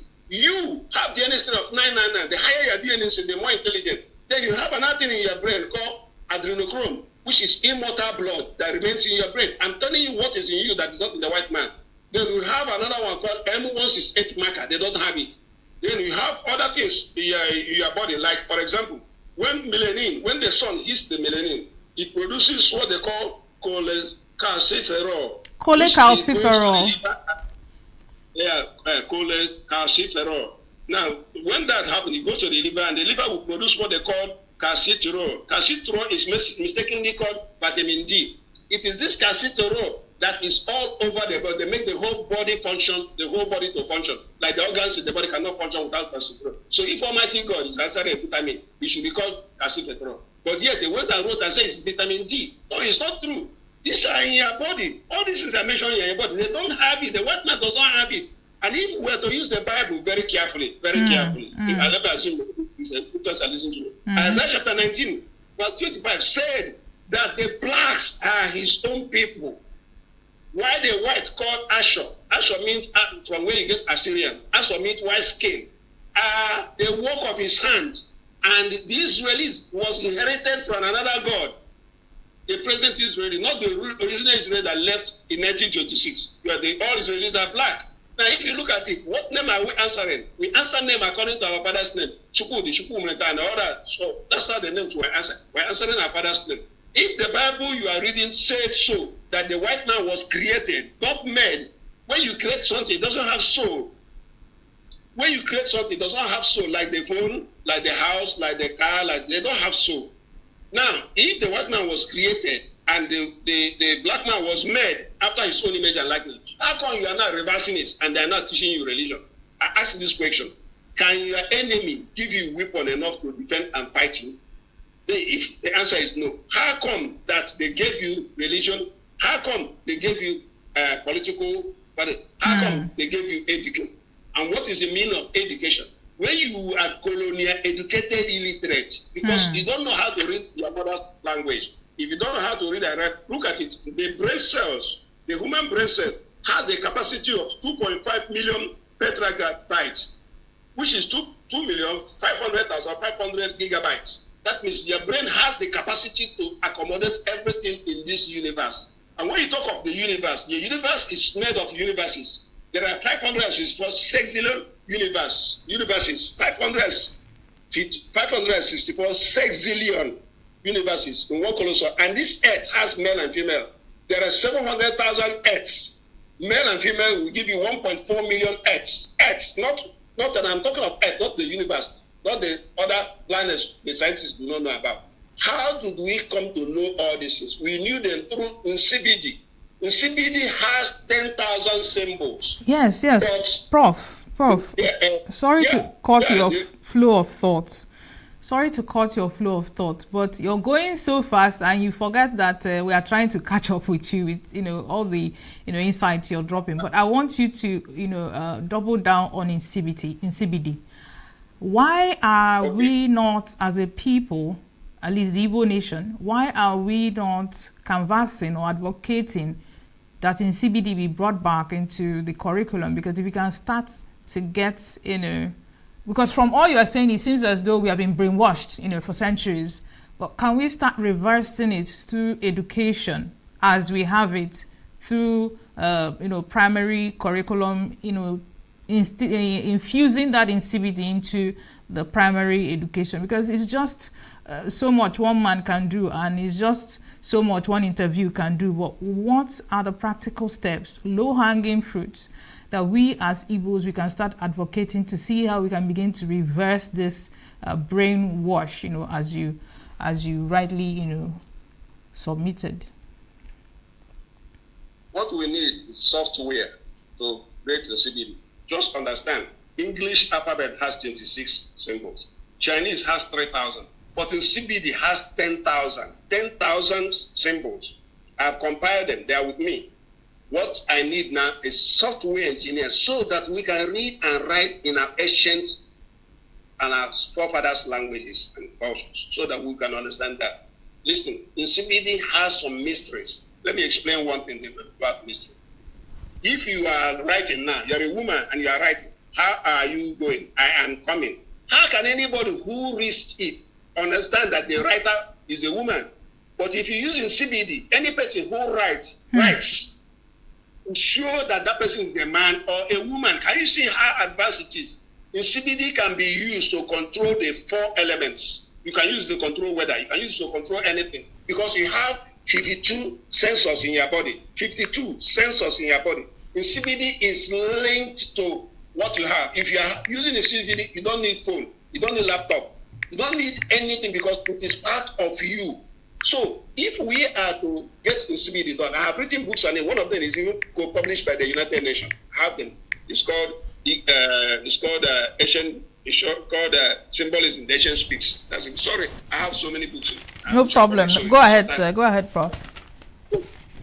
If we can return to the CBD and write it I said I have written 10,000 in CBD alphabets. What we need now is a software engineer that can come and join with me, who can produce what we can use in learning.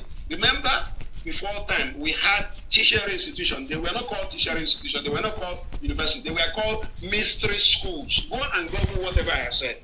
We had mystery schools. If we had schools earlier, more than 5,000, 7,000, 200 and something thousand years ago, 120,000 years ago, if we had those things, then what really happened was, because they destroyed them, the first pyramid on this planet. Was it when the University of Alexandria was burned down or something like that? Was that the incident you're referring to? There were many universities burned down. There are many. The one that is popular is Alexandria. As if that was only university. There were many universities. There was university at Udi. There was university at ENUGU. There was university everywhere. There was university. In fact, let me explain to you. The mystery schools are being organized by wizards and experts and our seers under the pyramid. That's where they say, that's why they teach them. The pyramids at Uji, how many are there? The pyramid in Sudan is more than the pyramid in Egypt. Pyramids in Egypt, there are more. So, but each time that we talk about Egyptian, but there are more pyramids in Sudan. Now these names are new names. They are not the original name. The name was not Egypt. The name was Kemet. The name was not Africa. The name was the first people that even name us were the Arabians. They call us Akabula, and that was the people who started the slavery, the first slavery. They called Akabula. The Africa is a mockery name. And then you come back to Niger area. I'm sorry to say that. I will be very proud. Niger area means stupid man's area, means foolish man's area. You call Nigeria. Because Ghana was called Gold Coast, but they are more intelligent. They changed it from Gold Coast to Ghana. Now, what happened in 1443? A man called Nunutrisi was a Portuguese slave, came here, deceived 29 people into the sea and took them to slavery. Then when they came, they saw this place was advanced. So where they are stealing money, they gave them according to what they are stealing. Ivory Coast is where they stole Ivory. Gold Coast is where they stole gold. Niger area is where they took 17 million people to slavery. So these names were answering. I'm answering your question. How do we start? We start by having identity. What is your name? Why do you call it ENUGU? Why not call it ENUGU? Why do you call it Onisha? Why not call it Anosha? Why do you call it Umuahia? Why not call it Omahia? Why do you give names? Because one thing I want to ask is that if dog became a dog, before it became a dog, what was the name? If the name was Nketa, why should dog take away Nketa from my mouth? Before the standard they have, what obtain so that my own can contain? Why should you have absolute of anything without considering reversibility of absolutism? And then why do you have absolutism without considering those who will be involved in that absolutism? Why did you conclude that Papa discovered River Niger? Was River Niger lost? Was the name of that river Niger? What's the meaning of Niger? Stupid man. So what's the name of that river? It's called Oshimiri. Ohimiri. That's the name. Why do you change it to Niger? And then we dance to it. Instead of calling it Anambra, you call it Anambra. Then why am I call educated illiterate? Is the name of that place Anambra or Amambra, which is after when you go to Anako. At once you pass Amambra River, you enter Anako. But Prof, how feasible is it, given the fact that these things could be constitutional matters? How feasible or possible is it to just wake up and decide to change the name of a place? Does it need to go through legislation? I know that it was pretty smooth, changing another of our identity, which is our national anthem, from the current one to the older one, right? So you think it's as easy as that? Just go through legislation and have it passed and then just change your name? I just need practical steps that could be followed to achieve this change. We don't need to change the name of the street, to change the name of airport.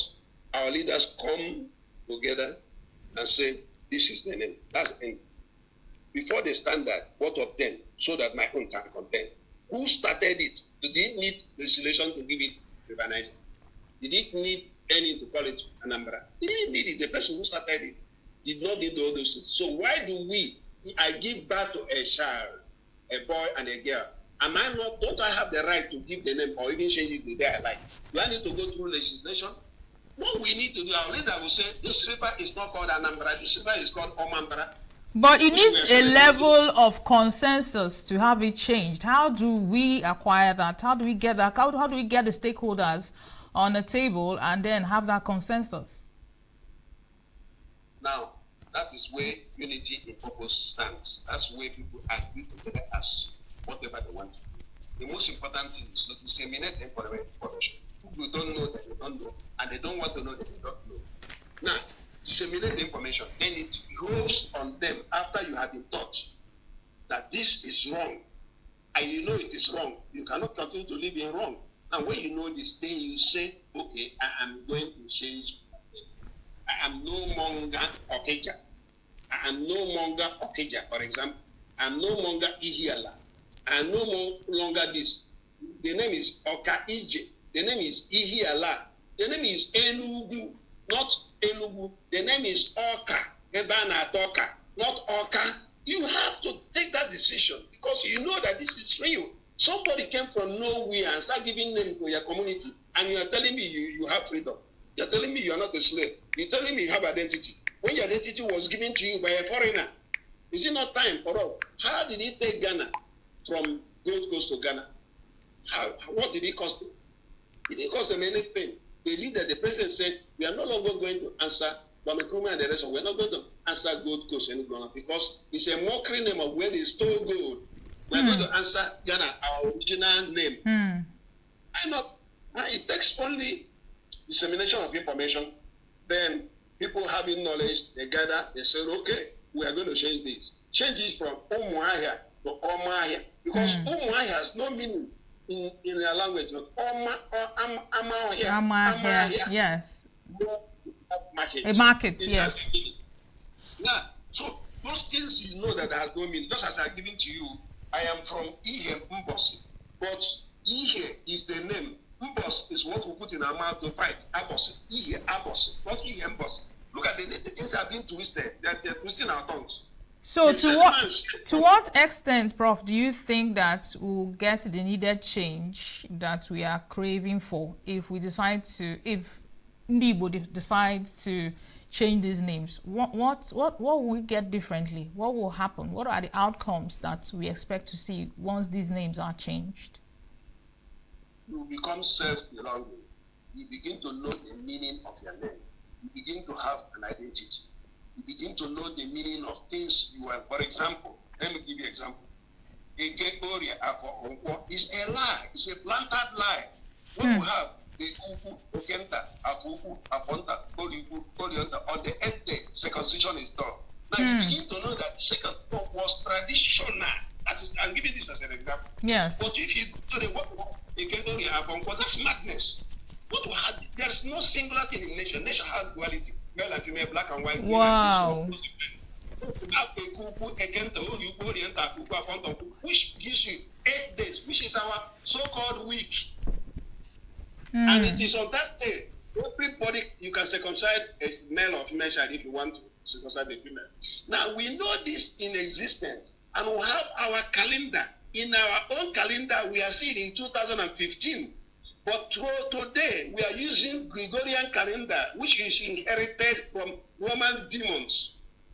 Monday, Tuesday, Wednesday, Thursday, Friday, Saturday, Sunday is odd number, and they are all Romanic demons. January, February, March, April, they are all demons from Europe. They are all demons from Rome. No, so you cannot be imposing demons upon my head, and then you go and be casting out demons. As when you yourself, you are living with a demon, and you are eating demon every day. So these are the issues I'm talking about. Because it is when you have this done, you have your own personal identity. If you go to China, they have their own identity. If you go to India, they have their own identity. But we do not have our own identity. Our own God made us after the image of the white man, not after our own image and likeness. And our own God does not speak our language because our language is called vernacular, while their own is called language. Yet language means means of communication one to another. So to understand the manipulation. Igbo is the all right, Prof. There are 3,000. Okay, go ahead. Yes. There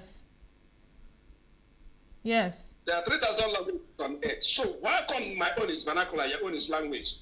Where your own has only 26 alphabets, my own has 10,000 alphabets. So which one is greater and which one is more knowledgeable? Even when you are writing English, as I told you, nobody knows who is writing. But if you are writing in CBD, everybody knows who is writing, whether it's a man or even the age will be known by the writer. But English does not have these expansions. Why are we still adopting it? Because our people are either lazy or they just want to swallow up what they were told about themselves and they don't want to investigate.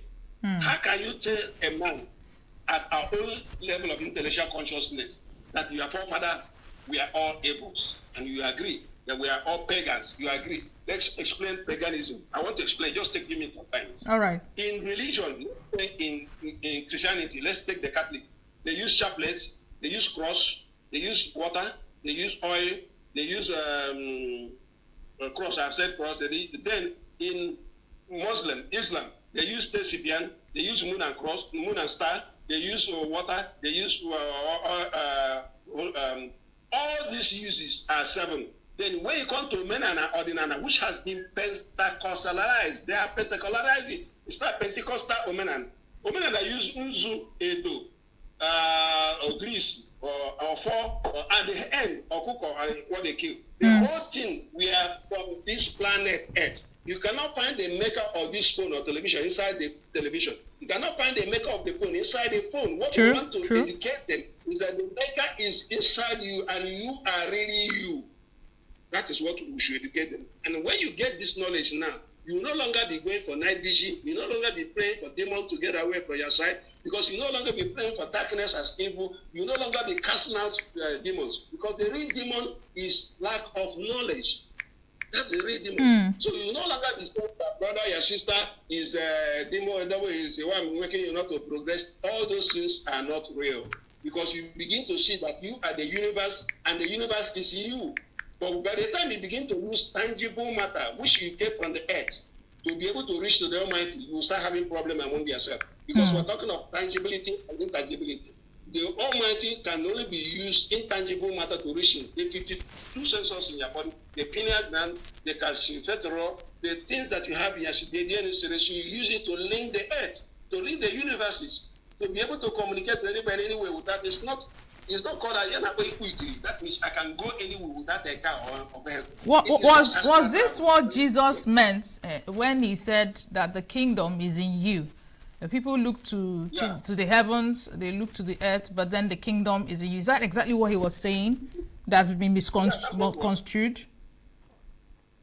We are the kingdom. It is my body that is the kingdom. It is everything in your body. As I told you, you have 93 trillion cells, 93 trillion cells, and your blood lives only for 7 days. It will die, new fresh one. Then your cells, bubbles, new ones will come out. So if the kingdom is in us, how come people are sick? People are not able to heal themselves. If this is our identity, it means that even the Bible says that ye are gods. How come we're not able to regenerate and heal ourselves? That is where we are coming now. That's why I say you lost it. You now have to go back and find it. You lost it. Now, how did the sickness come? Where do they come from? They come from 5 elements. 1, water, air, land, fire, and the spirit. Now, for example, let me tell you how we can cure, because myself that is talking to you, I don't get sick. There's nothing like sickness in my body. It doesn't exist. Now, let's take it from the water. Every of this has conductor. That means they have the power to use electricity. We should know that, because by now we would have known that electricity for water is called hydro. The one from the sun is called solar. Yeah. The one from is called wind energy. But there's one from the land. Land has, you can get electricity from land.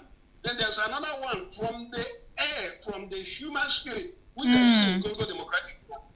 Now, that means each something you talk to, when you keep water around you, you start speaking evil and start speaking all kinds of things. Then you go back and drink that water. You will not drink virus into your system.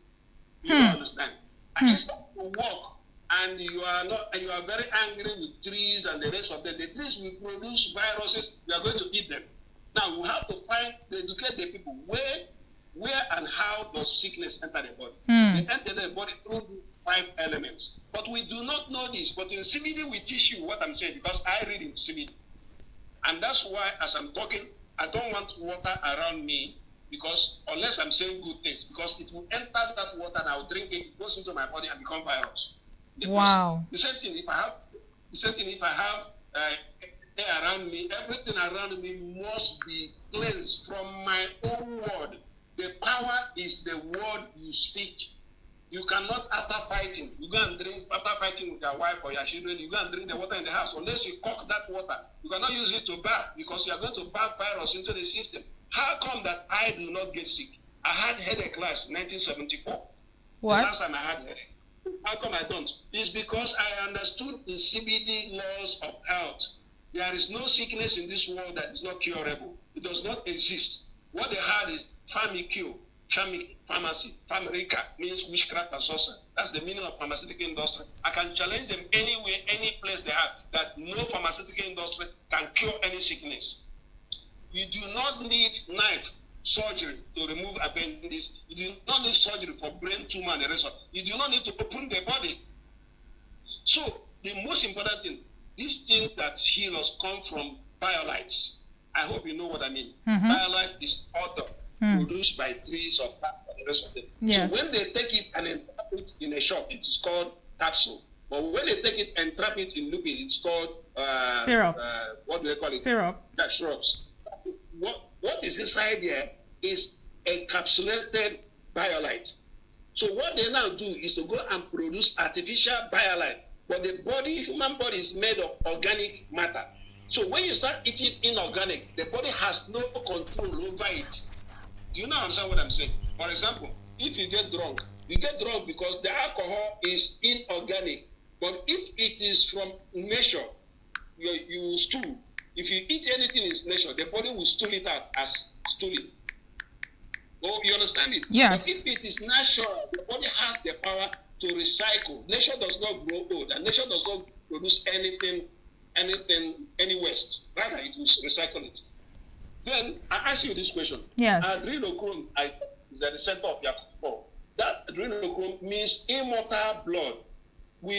Because of bastardization and intimidation and false information, the whole thing gathered only at the center of a skull of every black man, but not the white man. They don't have it.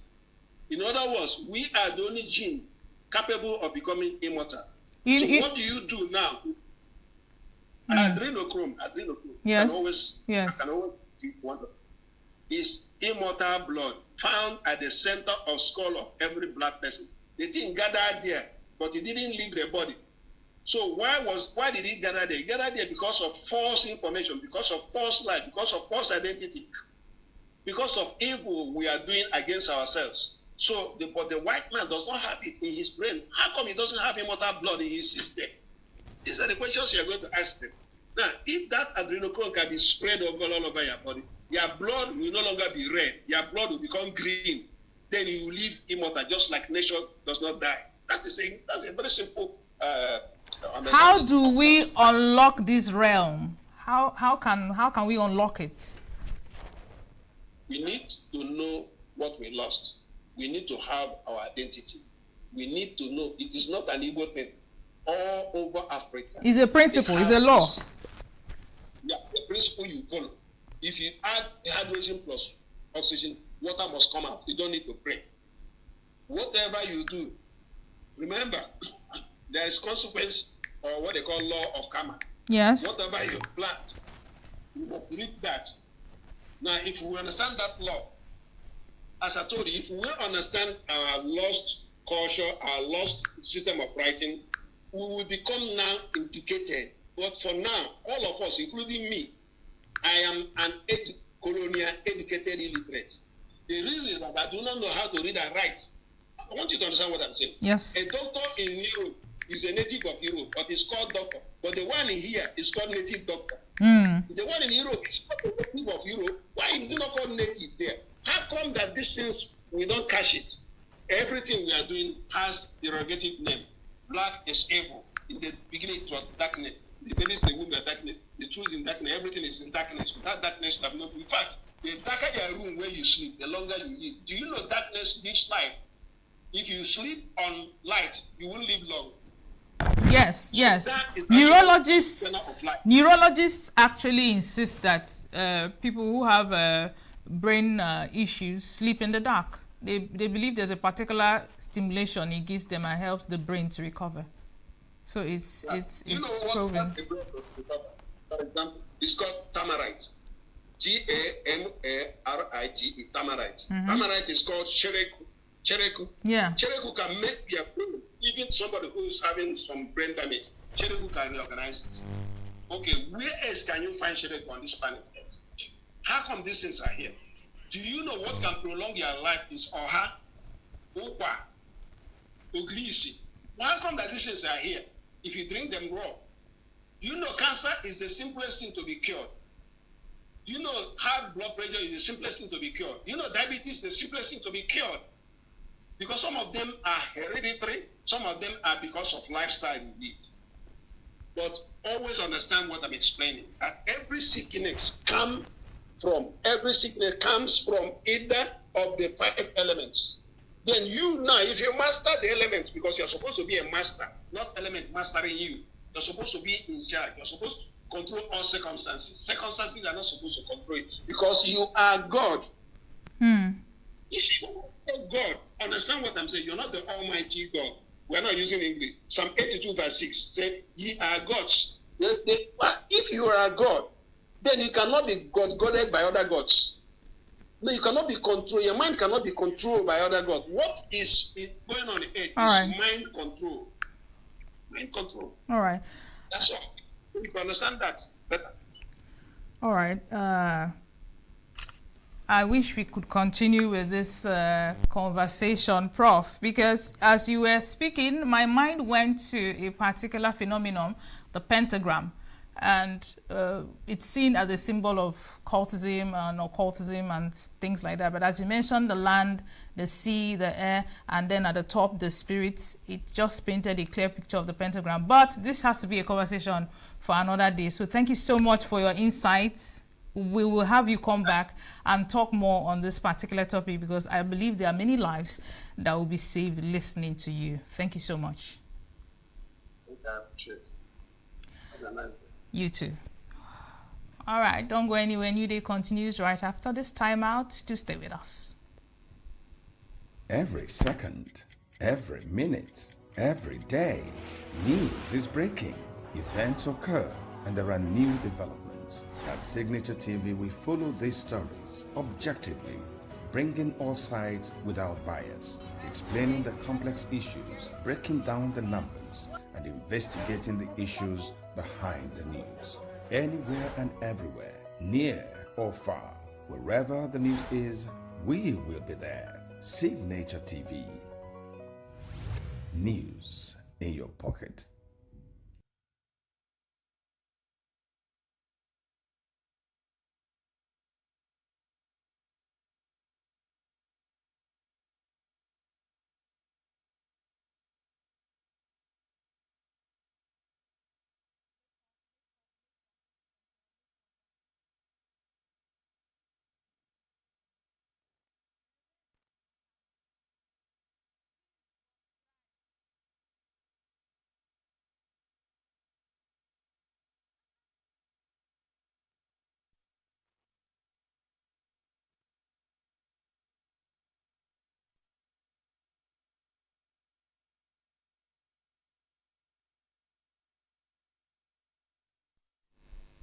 So this very interview is thought-provoking, it is insightful, it is relevant, it is timely. On 2027 political build-ups, we discuss Nigeria's democratic system under a threat. Our guest was Emperor Jackson Leko Ojo. He is the security expert and executive protection specialist, global affairs analyst. You do want to hear what he has to say, so please take a listen.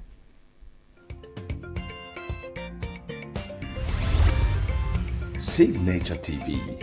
News in your pocket.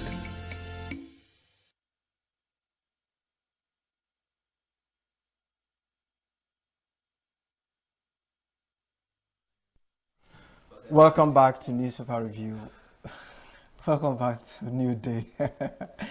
All right, so we go to our first interview this morning where we are looking at political build-ups, 2027 political build-ups. Nigeria's democratic system under threat. That's the question on the lips of many Nigerians. And to help us do justice to this conversation is Emperor Jackson Ojo. Good morning and welcome to New Day.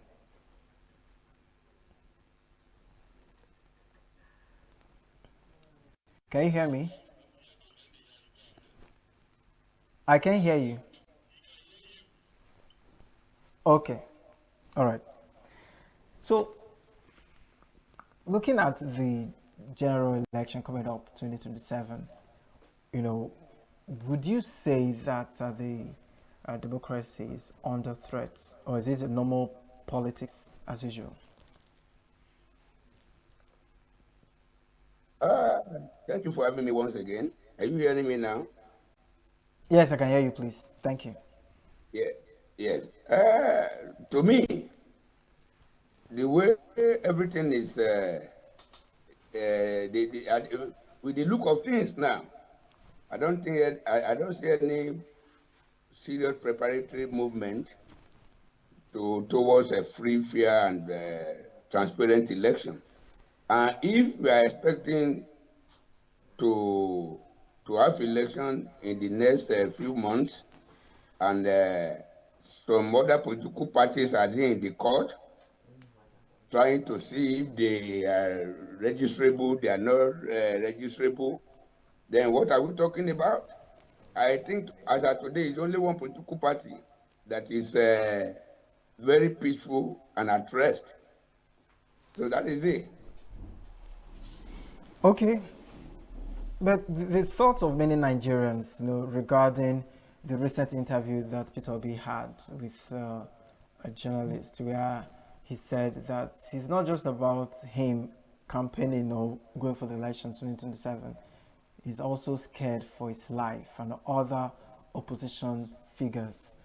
What's your take on that? Do you think democracy, or shall I say politics, well, I don't know if it's just a Nigerian thing, but right from time, people have always known or perceived politics to be a dirty or deadly game, in quotes. But do you think this is becoming extremely out of hand, or is just a normal politics happening? This is an application to serious anarchy across the country. See, it is only when the people are happy, all the political parties, all the contestants are happy and feel safe. That is when we can be expecting to have a good election. But if somebody of Peter Obi's caliber, somebody that has been governor for 8 years, has been advisor to the president for maybe 4 years, contested the last election, and he almost won the election. If somebody like that cried out openly, not through any spokesperson, only himself, he is not sure he will be alive to even partake in the next election, 2027. And since that comment, there is nothing that the military, the paramilitary, the security, there is nothing anybody has said. They are, instead of to take that matter very seriously, they'll be condemning him, they'll be insulting him. So, God forbid, if anything eventually happened to that man, are you sure his supporters across the country will take it lightly? Then, if anything happened to him, there is no other presidential candidate that will feel safe. Then there will be serious chaos across the country. And if this chaos may lead to anything, then there will be election. So God forbid. This is not the statement of Mr. Peter Obi, I think, is what the federal government should take too seriously, because that has to do with the safety of a presidential candidate. So it is the duty of the federal government to quickly tell the security agencies to take the matter too seriously, to build more security around him, around his house and everything. But no, they are politicizing everything. It's very wrong. Okay, so we are going to just deviate for a second. We'll come back to this conversation. You know, as a security expert that you are, and also executive protection specialist, you remember the story of the Oyo kidnap victims that made the headlines, and sadly, a teacher was lost in the process. But just yesterday, it was official that they've been released, and even some of the people that abducted them were also arrested. What is your take on this? How do you feel about this news? Number one thing, I think it was a great news and great relief to me, member of my family, and I want to congratulate the children, their families, the people of Oyo State, and all Nigerians. At least, even if we are not ready to go into how were they released, we understand. Even if you don't want to go to that now, I still want to congratulate everybody, and I want to give glory to the Most High God. And I want to appreciate the governor of Oyo State, and I want to appreciate the media too, that have been hammering on this thing. That is it. Congratulations to everybody. But then, there are a lot of things, there are a lot of questions people like us as security experts may want to ask, because there are some things that we really need to know that nobody has informed us. They said about 7 of the abductors, about 7 of them have been arrested and kept. I hope these people are not just the people that are being imprisoned already, that they don't want to display to the public. I hope that is it, because there is trust deficit. Nigerians do not trust the leaders again, because they have come out several times to tell us lies. So that is why a lot of us may be very skeptical. So that is it. We need to know more about this. But congratulations to all the parents across the country. Congratulations to all the children across the country, that their colleagues that have been in the bush for 53 days have been released. That is it. All right, so let's also look at it from the angle of the duration. Do you think this was a good time? When I mean good time, like looking at how long they've been, do you think they would have been rescued earlier and not now? Or do you think it does not matter? The important thing is that they have been rescued. And what do you think this tells about the government, you know, having this situation for such a long time? Well, I will always want to appreciate the security forces, because if there was any political seriousness towards this, these children wouldn't have been there for 5 days. But you discover that when they were kidnapped, Mr. President himself was in Lagos doing the gubernatorial primaries in Lagos. I never made any public statement. He never addressed the country. You understand? And even when they were kidnapped, there was the presidential primaries too in Ibadan. We had the governor of Oyo State too. He emerged as the presidential candidate of RPC or whatever they call it. And do you know when they were kidnapped, after like 3 days, the first lady that's supposed to be the mother of everybody in Nigeria was in Ekiti State dancing in a political campaign or whatever. So a lot of things like this, there was nothing bad that during the kidnap of these children, that the teacher was gruesomely murdered. There was nothing bad if the political activities of this country was suspended for at least 5 days. And within that 5 days, all hands should be on deck. But 53 days after, that is why people like us find it difficult to congratulate the federal government or the state government. But I want to applaud the press. I want to applaud National Union of Teachers that went on strike and they went on serious protest. I want to appreciate every other Nigerian. But if this thing, I doubt if this thing could happen in Burkina Faso, that children will be abducted and within that same country, and they would have been there for 53 days. And those people had the effrontery to make call, and you cannot use that call to track them down. No, that is it. To me, there is no political seriousness, there is no willpower.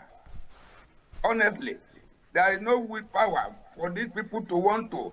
They are not perturbed. That is it. They don't see it as well. It has been happening. This is the turn of the Southwest now. That's the way they look at it.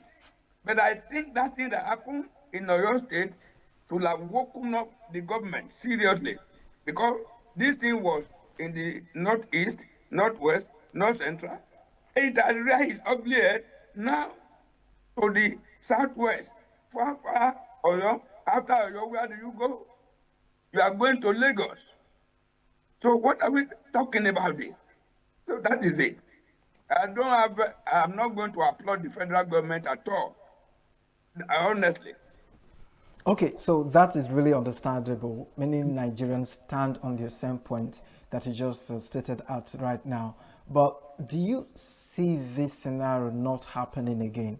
Because in as much as many Nigerians are excited that these kidnapped victims have been released, do you see this scenario not happening again in another state, in another location? Do you think the government, they are proactive enough to put in place measures to make sure things like this don't happen again?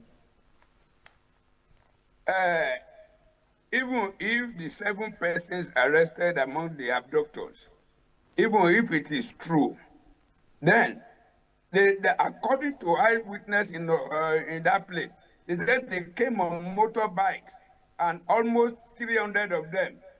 If out of 300, you are able to arrest 7 persons, you understand? What is how are we sure that the remaining 293, they are not going to gather again to move to towards another direction? Because nobody was expecting anything of sort in Oyo State. And that is the reason why everybody, they are so relaxed. And these people now, are you sure they are going to strike again in Oyo State? These people are not static. They are very, very dynamic. Before you know what is happening, they will just move to wherever nobody is expecting them. And they will strike again because they have not been monitored. There should be drones across the country, across all the forests, in any part of this country. Nigeria government can afford that. To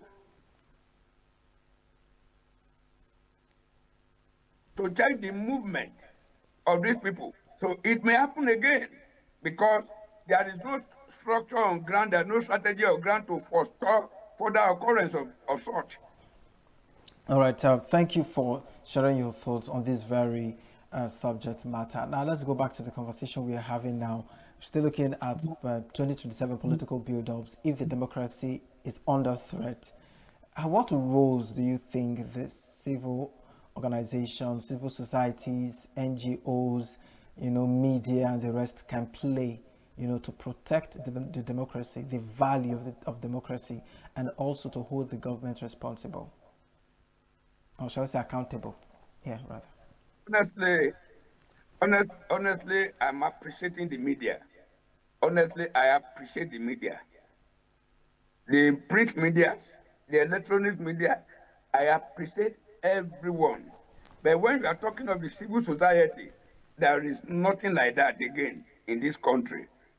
We used to have civil society when PDP was in power.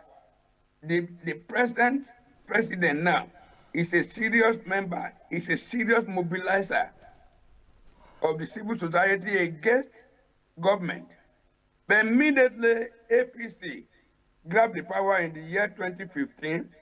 Till this moment, civil societies have gone underground. I don't know why. And they cannot just wake up now. because a lot of them have been given appointments. I don't want to mention. A lot of some governors that were members of civil society before, they are now governors. Some senators, some ministers, some, yeah. So when you look at all the remaining people that have been so silent, okay, permit me to say I'm not insulting. Where is people like Dr. Olisa Agbakoba? Where is people like Femi Falana? Where is people like Seushani, Ubasani? You understand? These are all people that, where is people like Pastor Tunde Bakare? Where is people like Professor Wole Soyinka? And a host of others. These are the people that used to lead protest as civil society. Where are they? They have been silent. And I don't think they're going to wake up until after 2027 election. Possibly the team may not favor the government they are supporting. That is it. So I think the media should continue to put in their best. And Nigerians are appreciating the media. But civil society, no, zero. They have gone underground. So the electoral constitution, that was reformed during the 2023, electoral reform period. Do you think that reform is strong enough, to guide us into the 2027 election, to give us a free, fair, election? It is laughable. A lot of Nigerians did not know. It was after the thing. To me, immediately they passed it, and the second, less than 24 hours, Mr. President appended his signature to sign it to law. I started looking at this. So when they now expressed it to the public, a lot of people were disappointed. And nobody has gone to court to challenge them. Welcome. The Nigerians were expecting full electronic voting and transmission to the IRA.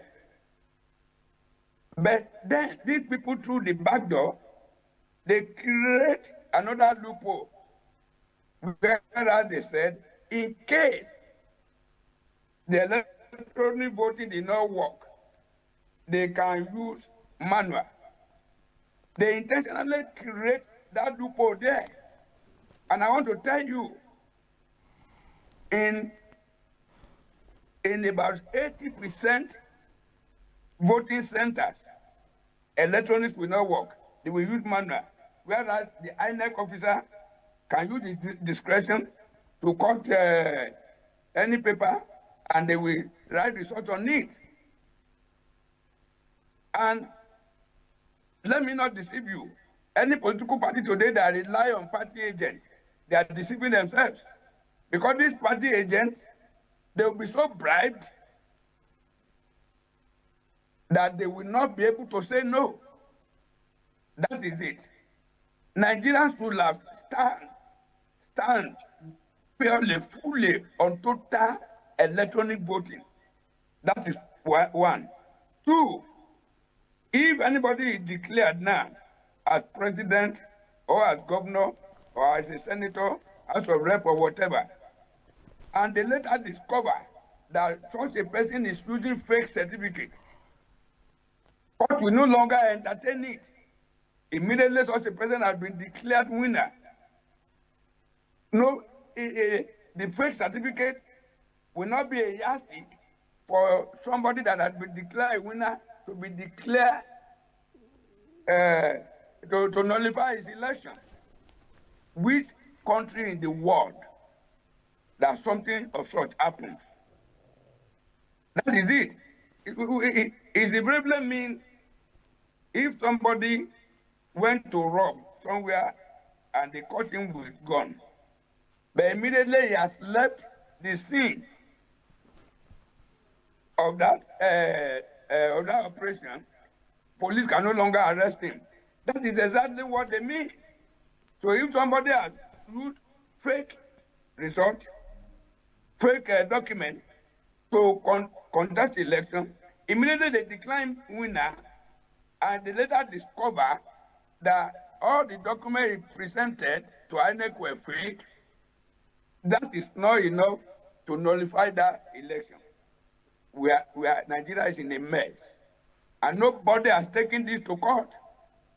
And they did it principally for some individuals, whereas they know that they didn't have certificate at all. That is it. And it will mean that even if somebody is appointed a minister too, and they later discover that his certificates were forged, so the president, nobody can take him to court and remove him. That is what it means by extension. But I'm curious to know.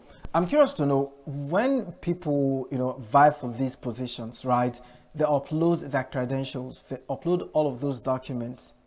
Are they not supposed to be vetted, verified? As one of the criterion, the process is followed before they are even being publicly, announced to have fit in for this position. Just like in university, tertiary institutions, before you even gain admission, of course, you have to submit other documents and all of that. And once the school verifies all of those information, they can now go ahead to admit you to their school. Are we not supposed to have something? Why do we experience people getting political positions and later find out that their papers are fake? Why do we have to experience that? And who should be held responsible for that? I don't know the word to call it, that lapse. To me, I am surprised that somebody is appointed a minister. The DSS must have verified his documents. The president would have gone for clearance at the Senate, and he must have presented his documents. And at the end of the day, such a person might even, at the end of the day, say, take a bow and go. That is to say, the document presentation, nobody is serious to even scrutinize it. Or such a person too that know that he is carrying fake document. He might understand that this is the major language here. He carry a lot of money, and he say, this thing. Do your work, Obeyoga. Take this humongous amount of money, and immediately they just say, if they see the money he had brought, they will just say, okay, I bet you can go. That is all. And in the Senate line, if they discover that in the process of screening such a person, this office are supposed to do a good job, but that person was able to beat them.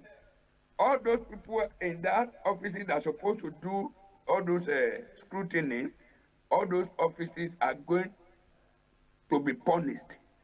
But nobody, it's only the person in Nigeria here that people will be insulting at the end of the day. The offices that are supposed to even do their normal profile, they are afraid to do it. Nobody is talking to them. But now, Electoral Act has even permitted them. So far, you can wriggle your way and win election. Fake document cannot nullify your election. See, this is a big problem. That means a lot of children now will not need to go to school. So what you need to do is to just wriggle your way to win election. Nature TV. News in your pocket.